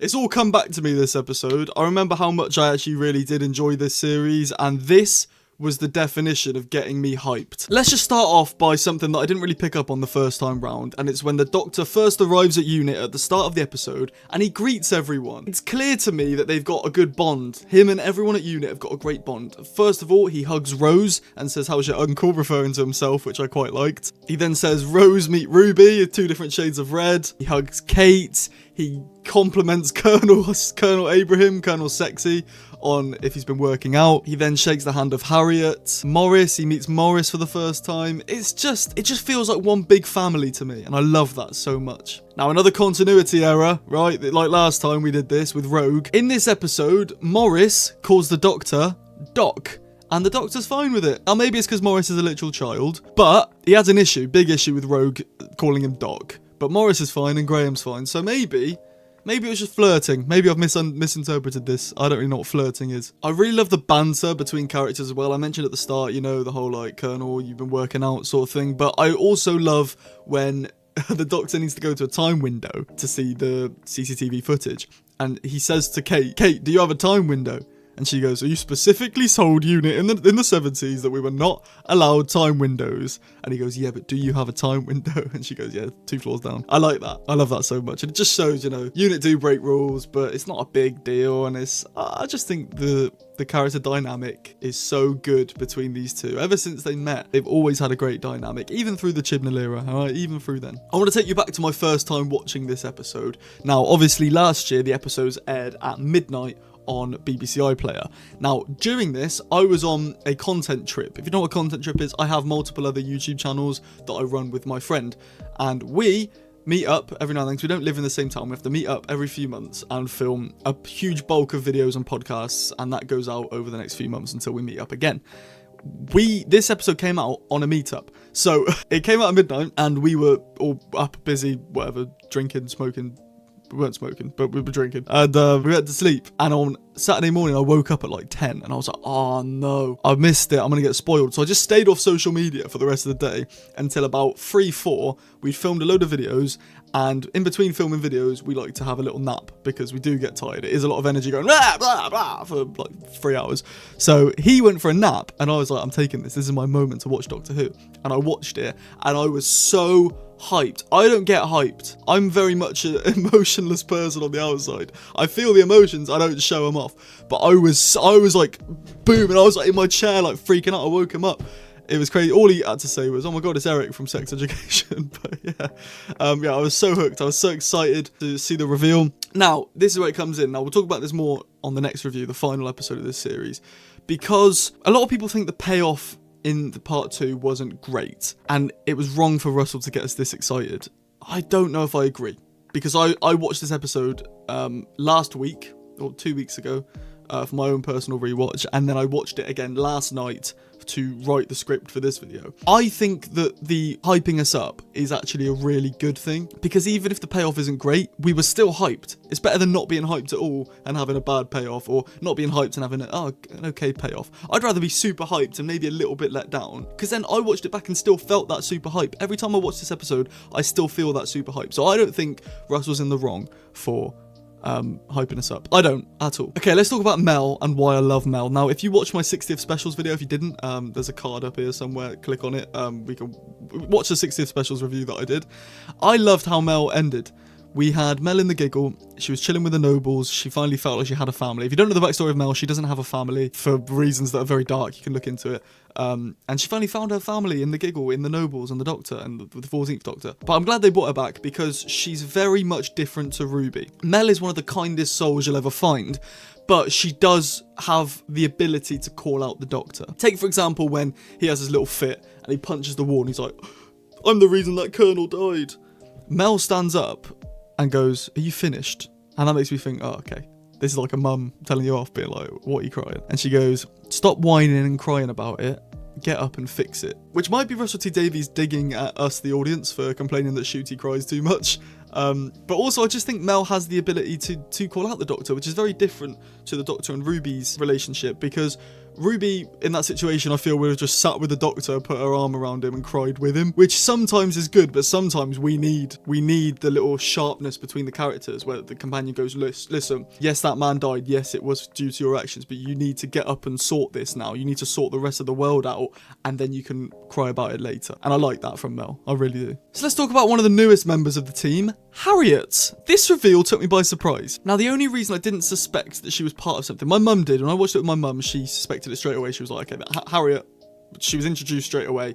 She's a new character, there must be something there." And I thought that, but then we also had Morris. And I thought the chances of these two being evil, I don't think is going to happen. So then I sort of convinced myself out of it. But yeah, Harriet, if you don't know, well, you will know because I just explained it, but Harriet is a harbinger. I don't think I actually mentioned it in my episode synopsis just then.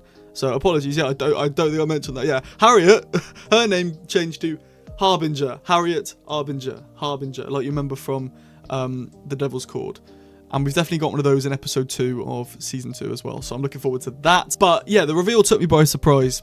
And I love the whole Harbinger thing going on. It keeps me on the lookout in episodes for, "Are you a Harbinger? Are you a Harbinger? Are you a Harbinger?" Watching at home, you might be. Now, someone pointed this out. I watched a lot of reactions to this episode because I like seeing people get hyped. And when the Sutekh reveal happened, a lot of people get hyped. But when Harriet's doing her speech about Sutekh destroys all creation and everything like that, you can see a tear coming down her eye. And one of the reactors I was watching pointed out that maybe harbingers, they don't know that they're harbingers. Harriet thinks she's a normal person with a normal life until it's the end. Same with Susan. They don't realise what they are. And that is so sad to me, that these are just normal people, and then all of a sudden it breaks. They break, and now there's some evil character, and that to me is so sad. And I'm really glad that someone pointed that out, because I hadn't realised that, and I think that's a really good point. Big emotional damage in this episode. "Do you think I was family, Doctor?" That was sad. I cut deep. I was feeling sad, and it's not even me.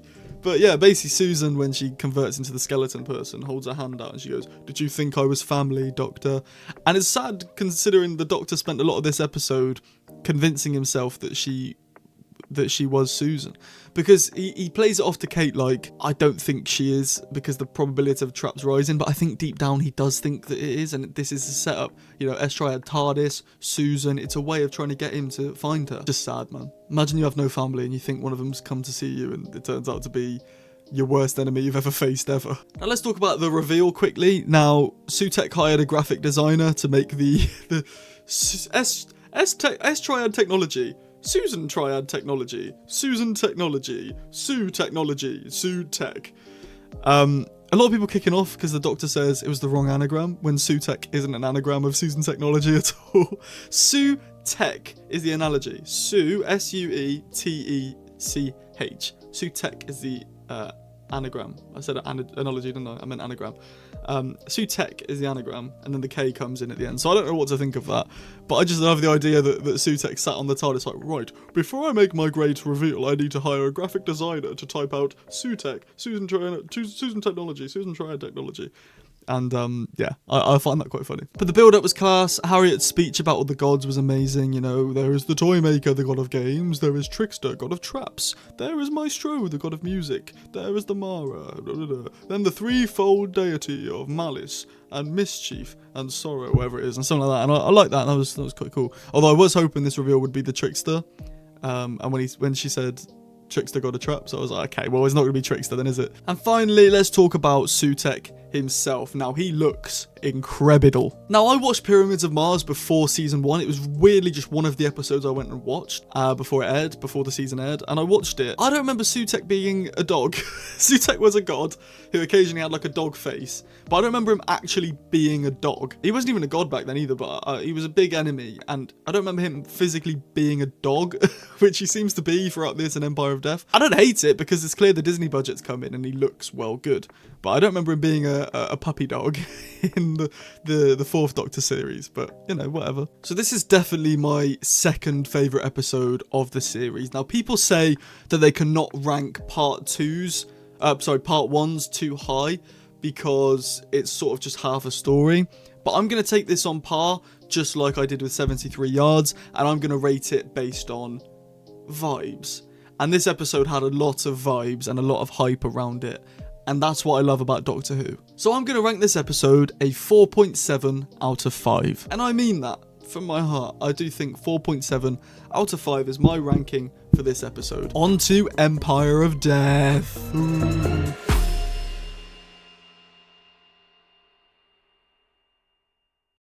So we open where we left off, with Mel and the Doctor escaping Susan and Sutekh's dust of death. So Mel and the Doctor finally get away, but everyone else dies. And I mean everyone. Oh, but somehow Ruby's alive though. Everyone is chilling at the time window, and then Sutekh appears. He's not killing the Doctor for some reason, and this is because Sutekh cannot rest until he finds out who Ruby's mother is.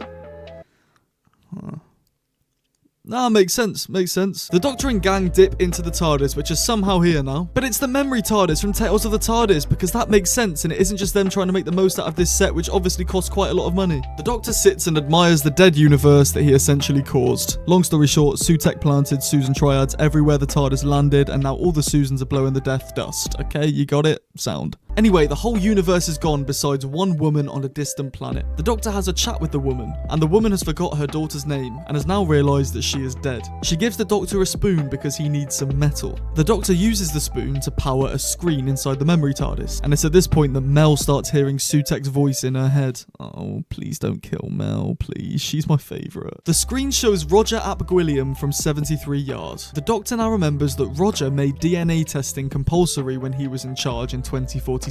So the gang head to 2046 to get a DNA sample of Ruby's mum to show Sutekh to hopefully let them go. The Doctor tells Mel to guard the doors. He then gets a blood sample off of Ruby, and then the computer is scanning to find out who her mother is. Then Mel comes in, and now she's completely possessed. Mel takes the Doctor and Ruby to Unit HQ. This is where Sutekh is, and Sutekh now uses his radiation powers that he used in Pyramids of Mars to try and defeat the Doctor again. I like this callback, it's cool. So Ruby gives in and says she'll show Sutekh her mum. Ruby is about to show him, but then she smashes the screen. Ruby and Doc then put a leash on Sutekh and then take Doggy for a walk in the time vortex. The Doctor flies Sutekh through the vortex, and by bringing death to death, he brings life. And everyone is back alive again. The Doctor is big happy because everyone is alive, but then he is big sad because he must murder now. He lets Sutekh go, banishing him into the vortex forever. Talk about deja vu. They're back at Unit and everyone is vibing. Morris then reveals Ruby's mother. Now guys, for the past 2 months, we've been bigging up this massive reveal. Who is Ruby's mum? Is she a god? Is she a returning villain? Is she a Time Lord? Let's find out, guys. I'm so excited. Oh, she's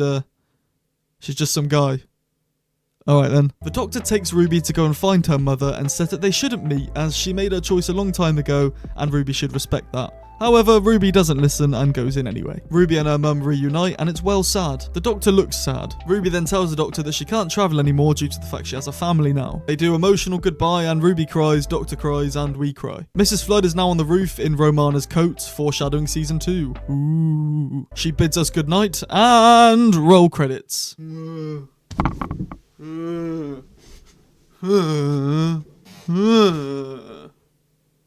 This is the first time I've not arrived at one of these reviews being dead happy about what I've just watched. It's not great. It's not great. But I have theories on how it could have been better. I personally think that this should have been a 3-part finale. So part 1, The Legend of Ruby Sunday, staying the exact same. The exact same, perfect as it is. Then I think part 2 should explore how the universe is dead. You know, we have the whole kind woman thing. Maybe it's expanded on a little bit more.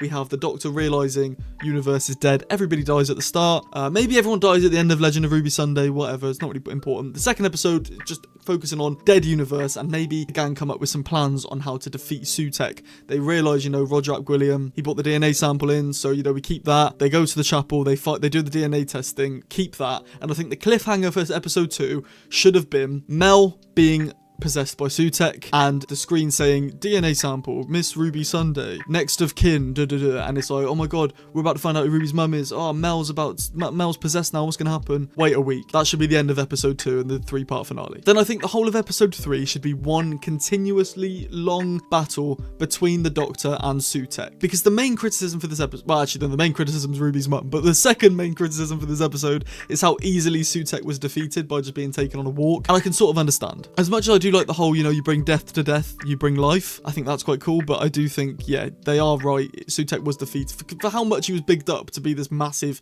insane god of death, he was defeated by literally being put on a leash and taken through the time vortex. So I can get where that comes from. So I think the whole episode should have been the Doctor doing small things here and there, clever things, technobabble, clever things that slowly restore life. So I don't think it should just be one big reset button like it was. It should have, throughout the episode, slowly restored life to all the different planets, and then they all come together. All the planets in unison come together with their weapons and destroy Sutekh. I think that would have been a way better ending. And that way, yeah, even if the Ruby's mum payoff wasn't good, we had a good Sutekh defeat with all the planets coming together. Even Skaro, we could have had a Dalek cameo of the Daleks destroying Sutekh. They all use their weaponry to come together and destroy Sutekh. I think that would have been a way better episode, better ending to what we got. Also, this would have meant that with Joy to the World included in season 1, which it is, we would have got a 10-episode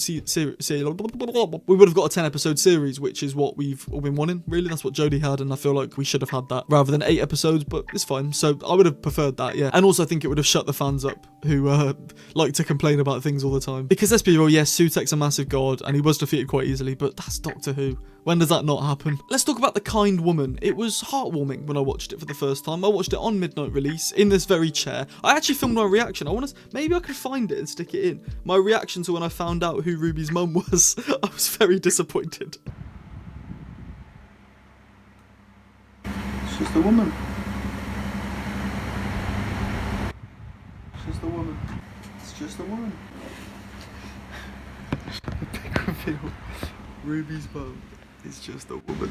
Yeah, so The Kind Woman, let's go back to that. I can't be the only person who thought that The Kind Woman was Ruby's mum, and Ruby was the baby who passed away. When she realizes that her child is dead, that is like really heartbreaking. Like I got really sad at that bit. Like I was actually sat here like tearing up, really sad. When she gives the spoon to the Doctor, being like her only valuable thing left because he needs metal, she gave it to him. Shows she's really kind. And I love that. It works. I love you, kind woman, and I wish you nothing but the best. Although Russell really messed up here, because if the kind woman was Ruby's mum, people might have kicked off because we've been bigged up to expecting a big return when it's actually this new character that's announced in the finale. I think that would have made so much more sense. Yeah, the whole church thing, he could have come up with a better reason for. But I think if the plot of this episode is the universe is dead, and the kind woman gives the Doctor a spoon, which saves the universe and brings her daughter back to life, and that daughter being Ruby, I think is a way better ending than just Ruby's mum being some random girl. Let me know if you agree with me on that, because I might be wrong, and a lot of people might have preferred how it is and also been let down by that. But I think that would have been a sick ending, having this kind woman actually be Ruby's mum. Like, I'm sure we all thought it. I definitely thought it when I watched it for the first time. Okay, something I didn't like about the episode was Sutekh's whole motive. Sutekh was about to wipe out all of life, and he did, except the Doctor, Ruby, and Mel because he wanted to know who Ruby's mother was. What? I'm not buying that for a single second. There's no way this massive god of death gives a single damn about who Ruby's mother is. This random blonde girl that he doesn't care about. And people are saying, oh yeah, but it was because he was on the TARDIS and he's really invested in the story of who she is. He can't rest. And I go, maybe, yeah. But he's been on the TARDIS since the Pyramids of Mars back in like the 80s or whenever that was, 70s. So how on earth are we meant to believe that he didn't come out during the River Song mystery? He didn't come out during the Clara mystery? He didn't come out when Rose came back? What do you mean? I think it would have worked a lot better. There's so many things that could have worked better if Russell had written them slightly better. So for example, instead of saying that Sutekh had been on the TARDIS since the Pyramids of Mars, why not say Sutekh got on the TARDIS in Wild Blue Yonder when the Doctor sprinkled the salt and that opened the what's the word? The void for the nasty stuff to come in. That would have been a much better reason, and that might have made me believe why Sutekh came out to find out who Ruby's mum is. That would have made more sense to me. But no, he just has been there for flipping years somehow. Another big flaw I have with this episode is Sutekh's actual ending. It's the same as before. Let's just write it down, okay? This massive god, he wasn't a god back then, but he's a god now. This massive evil thing, the worst thing the Doctor has ever faced, was defeated by the Doctor all these years ago by being thrown into the time vortex. The past 90 minutes of Doctor Who has proven that this doesn't work. He got thrown into the time vortex and then clung onto the TARDIS. Throwing Sutekh into the time vortex doesn't work as a way to defeat him. So Doctor, how on earth are we going to defeat him this time? You're just going to do the same thing again and throw him in the vortex again? Alright, yeah, makes sense, that one. I just think, like, come on, man. Like, we should have killed Sutekh. As much as, yeah, the Doctor has his moment where he's like, I must kill now, this is bad, and then he chops him off and throws him in the time vortex. I think my plot for earlier would have been better. Get every planet to be restored slowly, and they use their energy, their weapons, to kill Sutekh, and we actually see a murder from the Doctor. That would have been more impactful, I think, because it would have shown this god is that bad, he needs to be killed. He needs to be killed, otherwise he's going to just cause mass destruction for the rest of time ever. But maybe I'm nitpicking, who knows? Let's talk about reversing the deaths. You know, Russell T Davies, he loves a good reset button. You know, look at The Sound of Drums and The Last of the Time Lords with the John Sim Master and David Tennant. That whole year, Martha's family's being tortured. Earth is dying. The people are being held hostage. And then what does he do at the end? Reverse the whole year. Let's reverse back a year, guys. And nobody remembers anything. Yeah, sound. I'm not a big fan of reset buttons. Okay, no. I am a big fan of reset buttons, but if they're done correctly. This might be me, you know, trying to, what's the word? Munch my own biscuit. Oh, that sounds a bit grim. What's the phrase? Blow my own trumpet. That's it. Munch my own biscuit. That's my new one now. It might be me trying to blow my own trumpet, right? And I'm not trying to do that. But I think, like I said earlier, if it was a 3-part finale, we could have got the Doctor regenerating worlds slowly throughout the final part, and they all come together to destroy Sutekh. I know I bring this up quite a lot in this video. I just think that would have been far more superior than just click my fingers, everyone's back to life now, everyone's back alive who was dead before. Yeah, nice. Right, here we go. The big one. The one that I've convinced myself for a year that I actually thought was quite a good ending, but now I'm sort of having second thoughts about. Ruby's mum! Ruby Sunday's mum! The really important woman who's not important, but she is important because she's not important. Now, I just want to say, I actually don't mind this, and I think it's a good ending if it wasn't so bigged up. But I think the point is it was bigged up. That's the point Russell was making. It was bigged up to then be someone so ordinary. That's the beauty of it. We've bigged up this massive person for it to just be someone so ordinary, which I can get on board with. But Russell's whole point of she's important because we think she's important. No, Russell. No. We don't think she's important. We're told she's important by you. I love you. I love you and your writing. I do. But saying we think she's important when we don't. The only reason we think she's important is because you've written that it snows when Ruby's thinking of things. There's a hidden song inside of Ruby. She's a wrong creature. I don't know. And like I say, I do get the whole message and I do like it, but I do just think, like, you could have given us an actual reveal, Russell. It might have been better. It might have put the fans at more ease. I don't know. So it is a bit of a letdown. Yeah, you should have done the kind woman. It was staring you in the face the whole time. Now, this is where I actually cannot defend Russell anymore. This point I'm about to make is my breaking point for this whole series, right? The pointing. We know on the Church of Ruby Road, when that opens, Ruby's mum, let me reenact it, okay? I'm Ruby's mum. I'm walking away from the church. I've left my daughter there. I'm walking away from the church. But then, all of a sudden, I turn around and I point towards the Doctor. The Doctor spawns in his box. I point. We see that in the opening shot of the church on Ruby Road, and then we see it again on The Legend of Ruby Sunday. Why is she pointing? What's she pointing at, guys? She was pointing at the lamppost that was next to the TARDIS that says Ruby Road, because that means she's now named the daughter.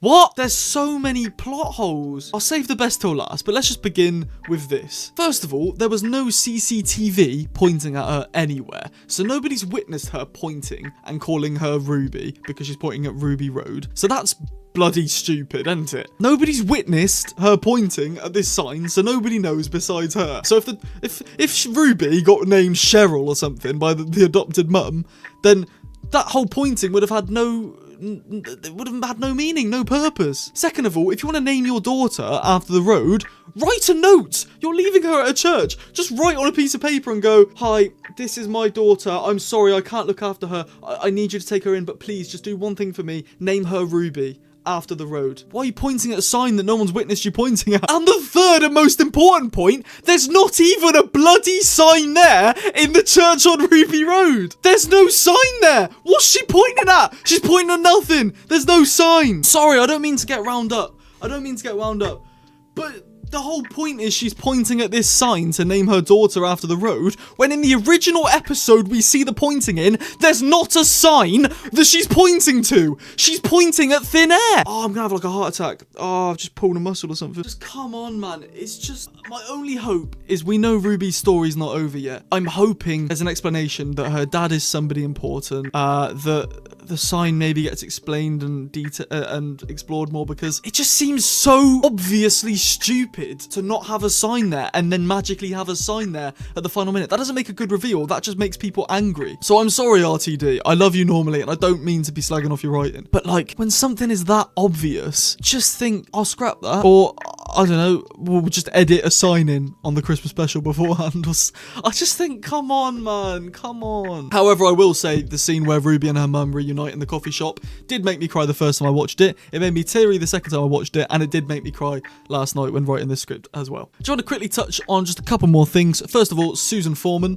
Where is she? She could have fit so perfectly in this episode. When Ruby and her mum reunite, the Doctor's outside the coffee shop. He looks at the floor. He's like, Ruby's got family and I don't. Well, you do, Doctor. You got a granddaughter. You could have gone and seen her at this point. So, you know, it would have been nice to have him go and see Susan. And to not be, how do I put this? To not be too sinister. Susan Foreman is alive still. She was the first ever companion of the first ever Doctor in 1963, being the Doctor's granddaughter. She's still alive in real life. We need her back before she dies. And I don't want to set that sinister, and if she dies soon, it's nothing to do with me. But my point stands, right? We need her alive. We need her back in the show while she's still kicking about, because she's a staple part of Doctor Who. She was the first ever companion. She's the Doctor's granddaughter. She needs to come back. I'm surprised she hasn't come back already. So I don't know. But please get Susan Foreman back, Russell. We need her. We need her. She's also still involved. She was at the premiere for season 1, for Christ's sake. Just, come on, get her back now. It's time. And finally, final thing to touch on, Ruby and the Doctor's final farewell. This made me cry as well. It was very sad seeing these two depart because, you know, as much as they only had 8 episodes, I was invested and I did really, really enjoy their dynamic and the adventures they went on. So to seeing it all just end was very, very sad. Normally, I don't feel emotions in the moment. I normally feel the emotions afterwards. To quote Peter Capaldi as the 12th Doctor, the day you lose someone isn't the worst. It's all the days they stay dead. And that also works for, you know, TV shows. The day I finished this normally when I finish Doctor Who series, the day I finish it, I'm like, oh, that's cool. But then like 2 weeks later, I'm like, oh, it's finished. It's all finished. It doesn't hit me in the moment normally. It normally takes me a few days or weeks to get used to it. But this did. It hit me in the moment. And it felt very RTD1. It felt very 2005 to 2010 Doctor Who. And I'm a big fan of that. I'm not a big fan of the fact they cut the Doctor saying I love you too. So Ruby says I love you, and then the shot that was kept in was just the Doctor looking at the console, looking all sad, when the original line was he says I love you too, which would have shown great character development and him showing his emotions more. But it's whatever. Nothing major. Anyway, this was definitely the weakest of the series for me, and it was a big letdown of the overarching stories, I feel. But however, it was fun, and that's all that really matters to me. As long as it's a fun episode with good vibes And that was. I'm going to rank this episode a 3.7, which is probably higher than others would put it. Like I say, like the vibes were there, it's just the plot roundups weren't great. And in the moment, it's more annoying because we know we've got to wait another year for Doctor Who to get some more great plot points. But now that Doctor Who Season 2 is around the corner, literally a few days away, I'm not too bothered about this anymore, and I can happily watch these episodes without feeling angry at the outcome. Anyway, that's all, folks.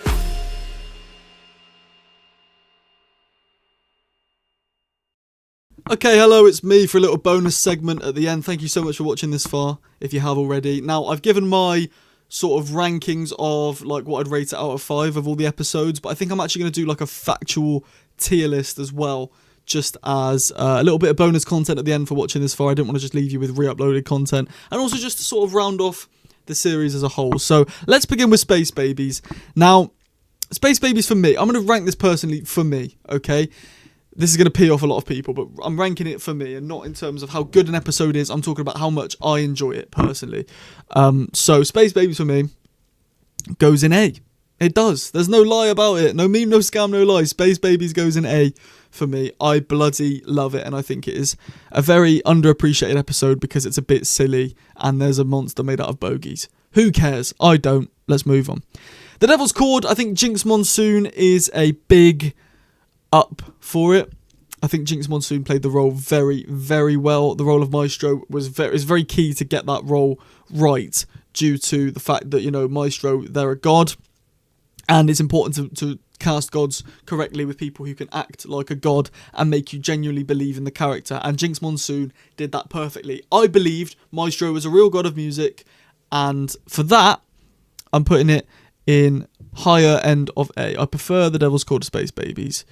Do I? If I had to pick one to watch, I'd pick Space Babies, but I think I prefer Devil's Chord as an episode. I like the thing at the end with John and the other one from the Beatles pressing the buttons on the piano to destroy Maestro. I like that. Boom! Obviously, this is the Moffatt episode. This is the one where the Doctor's stuck on a landmine the whole time, and there's Mundy Flynn.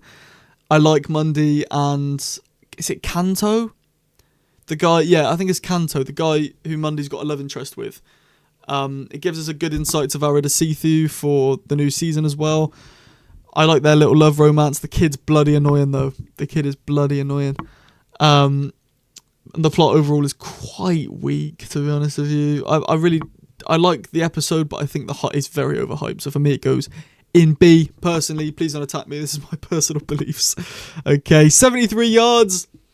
It's a sticky one because it's good. It is really good, but it's also, I think it's dropped down on my list. I think I used to think this was the best episode of the series and could go in S tier, but I think it probably could go in S tier still. Yeah, whatever. Stick it in S tier. Dot and Bubble goes in S tier. Let me just say something I like about. Let me just say something I like about 73 yards. So just give something I love. I love the plot. It was very Curse of Clyde Langer from Sarah Jane Adventures, and I love that. So, yeah, I think the overall plot is really good. It's very similar to It Follows, the horror film, but I think it's Doctor Who, so it's better. And it's quite creepy, very scary. I watched this episode on my own in the morning of the Saturday, and I got very scared. But yeah, S tier. Dot and Bubble is a newly appreciated episode by me. I never used to appreciate it as much as I do now. I used to think it was alright. But now I love it, and I think it's becoming a big comfort episode for me. For those who don't know me too well, my big comfort episode of Doctor Who is New Earth. And Space Babies and New Earth are very similar. So Space Babies is always my go-to comfort episode of this series. However, I do now think Dot and Bubble is up there as well. Due to my friend Jack Collins, shout out Jack Collins, got me big into Dot and Bubble. And Dot and Bubble, I think I preferred 73 yards at the top spot. However, up next, Rogue. Rogue is by far my favourite episode of the series, going straight to the top of S tier, because I think it is the perfect Doctor Who episode. If you've watched this video the whole way through, you'll know my thoughts on Rogue, and you'll know that I think it's bloody class. Right, it's beautiful, beautiful episode with an amazing story, amazing character dynamics, amazing music, amazing villains as well. People think they're goofy, but it's Doctor Who, man. It's Doctor Who, that's what it is.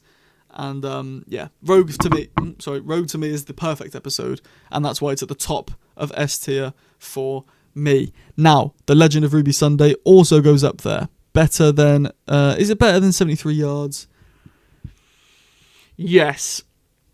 Is it better than Dot and Bubble? Also yes. Is it better than Rogue? No. So, Legend of Ruby Sunday is staying in S tier, but it's behind Rogue, just above Dot and Bubble, because the hype was there. And then Empire of Death, I'm going to stick in B as well. Would it go C? Yes, it would. It goes in C. All right, I love Russell and I love his writing, but for this, I think Empire of Death has got to go in C, personally. But, you know, that's fine. That's fine. So I'll run you quickly through from bottom to top. At the worst episode, 8th of 8th for the series, is Empire of Death. Then, God, this is going to pee off a lot of people. Then, 7th in the series is Boom. 6th is Space Babies. 5 is The Devil's Chord. 4 is 73 Yards. Yep, 3. So I was checking if I got that right. 3 is Dot and Bubble. 2 is The Legend of Ruby Sunday. And 1 is Rogue. Ladies and jellyfish, boys and girlies, that is my favourite Doctor Who episode of Season 1. That is my Season 1 ranking complete. Thank you so much for watching this video. It means the absolute world. If you've watched the whole pretty much 2-hour thing, I love you to bits. Please subscribe, like the video, stay with me on my whole journey. And I love you all so much, and I cannot wait for the new season. And yeah, this season was overall really great. I loved it, and I cannot appreciate you enough for supporting me throughout this whole journey. I love you all for the minute of time. I've been Sam from Cybus Industries, and I'll see you again very, very soon. Bye-bye now. Bye-bye. Bye. Bye. Bye.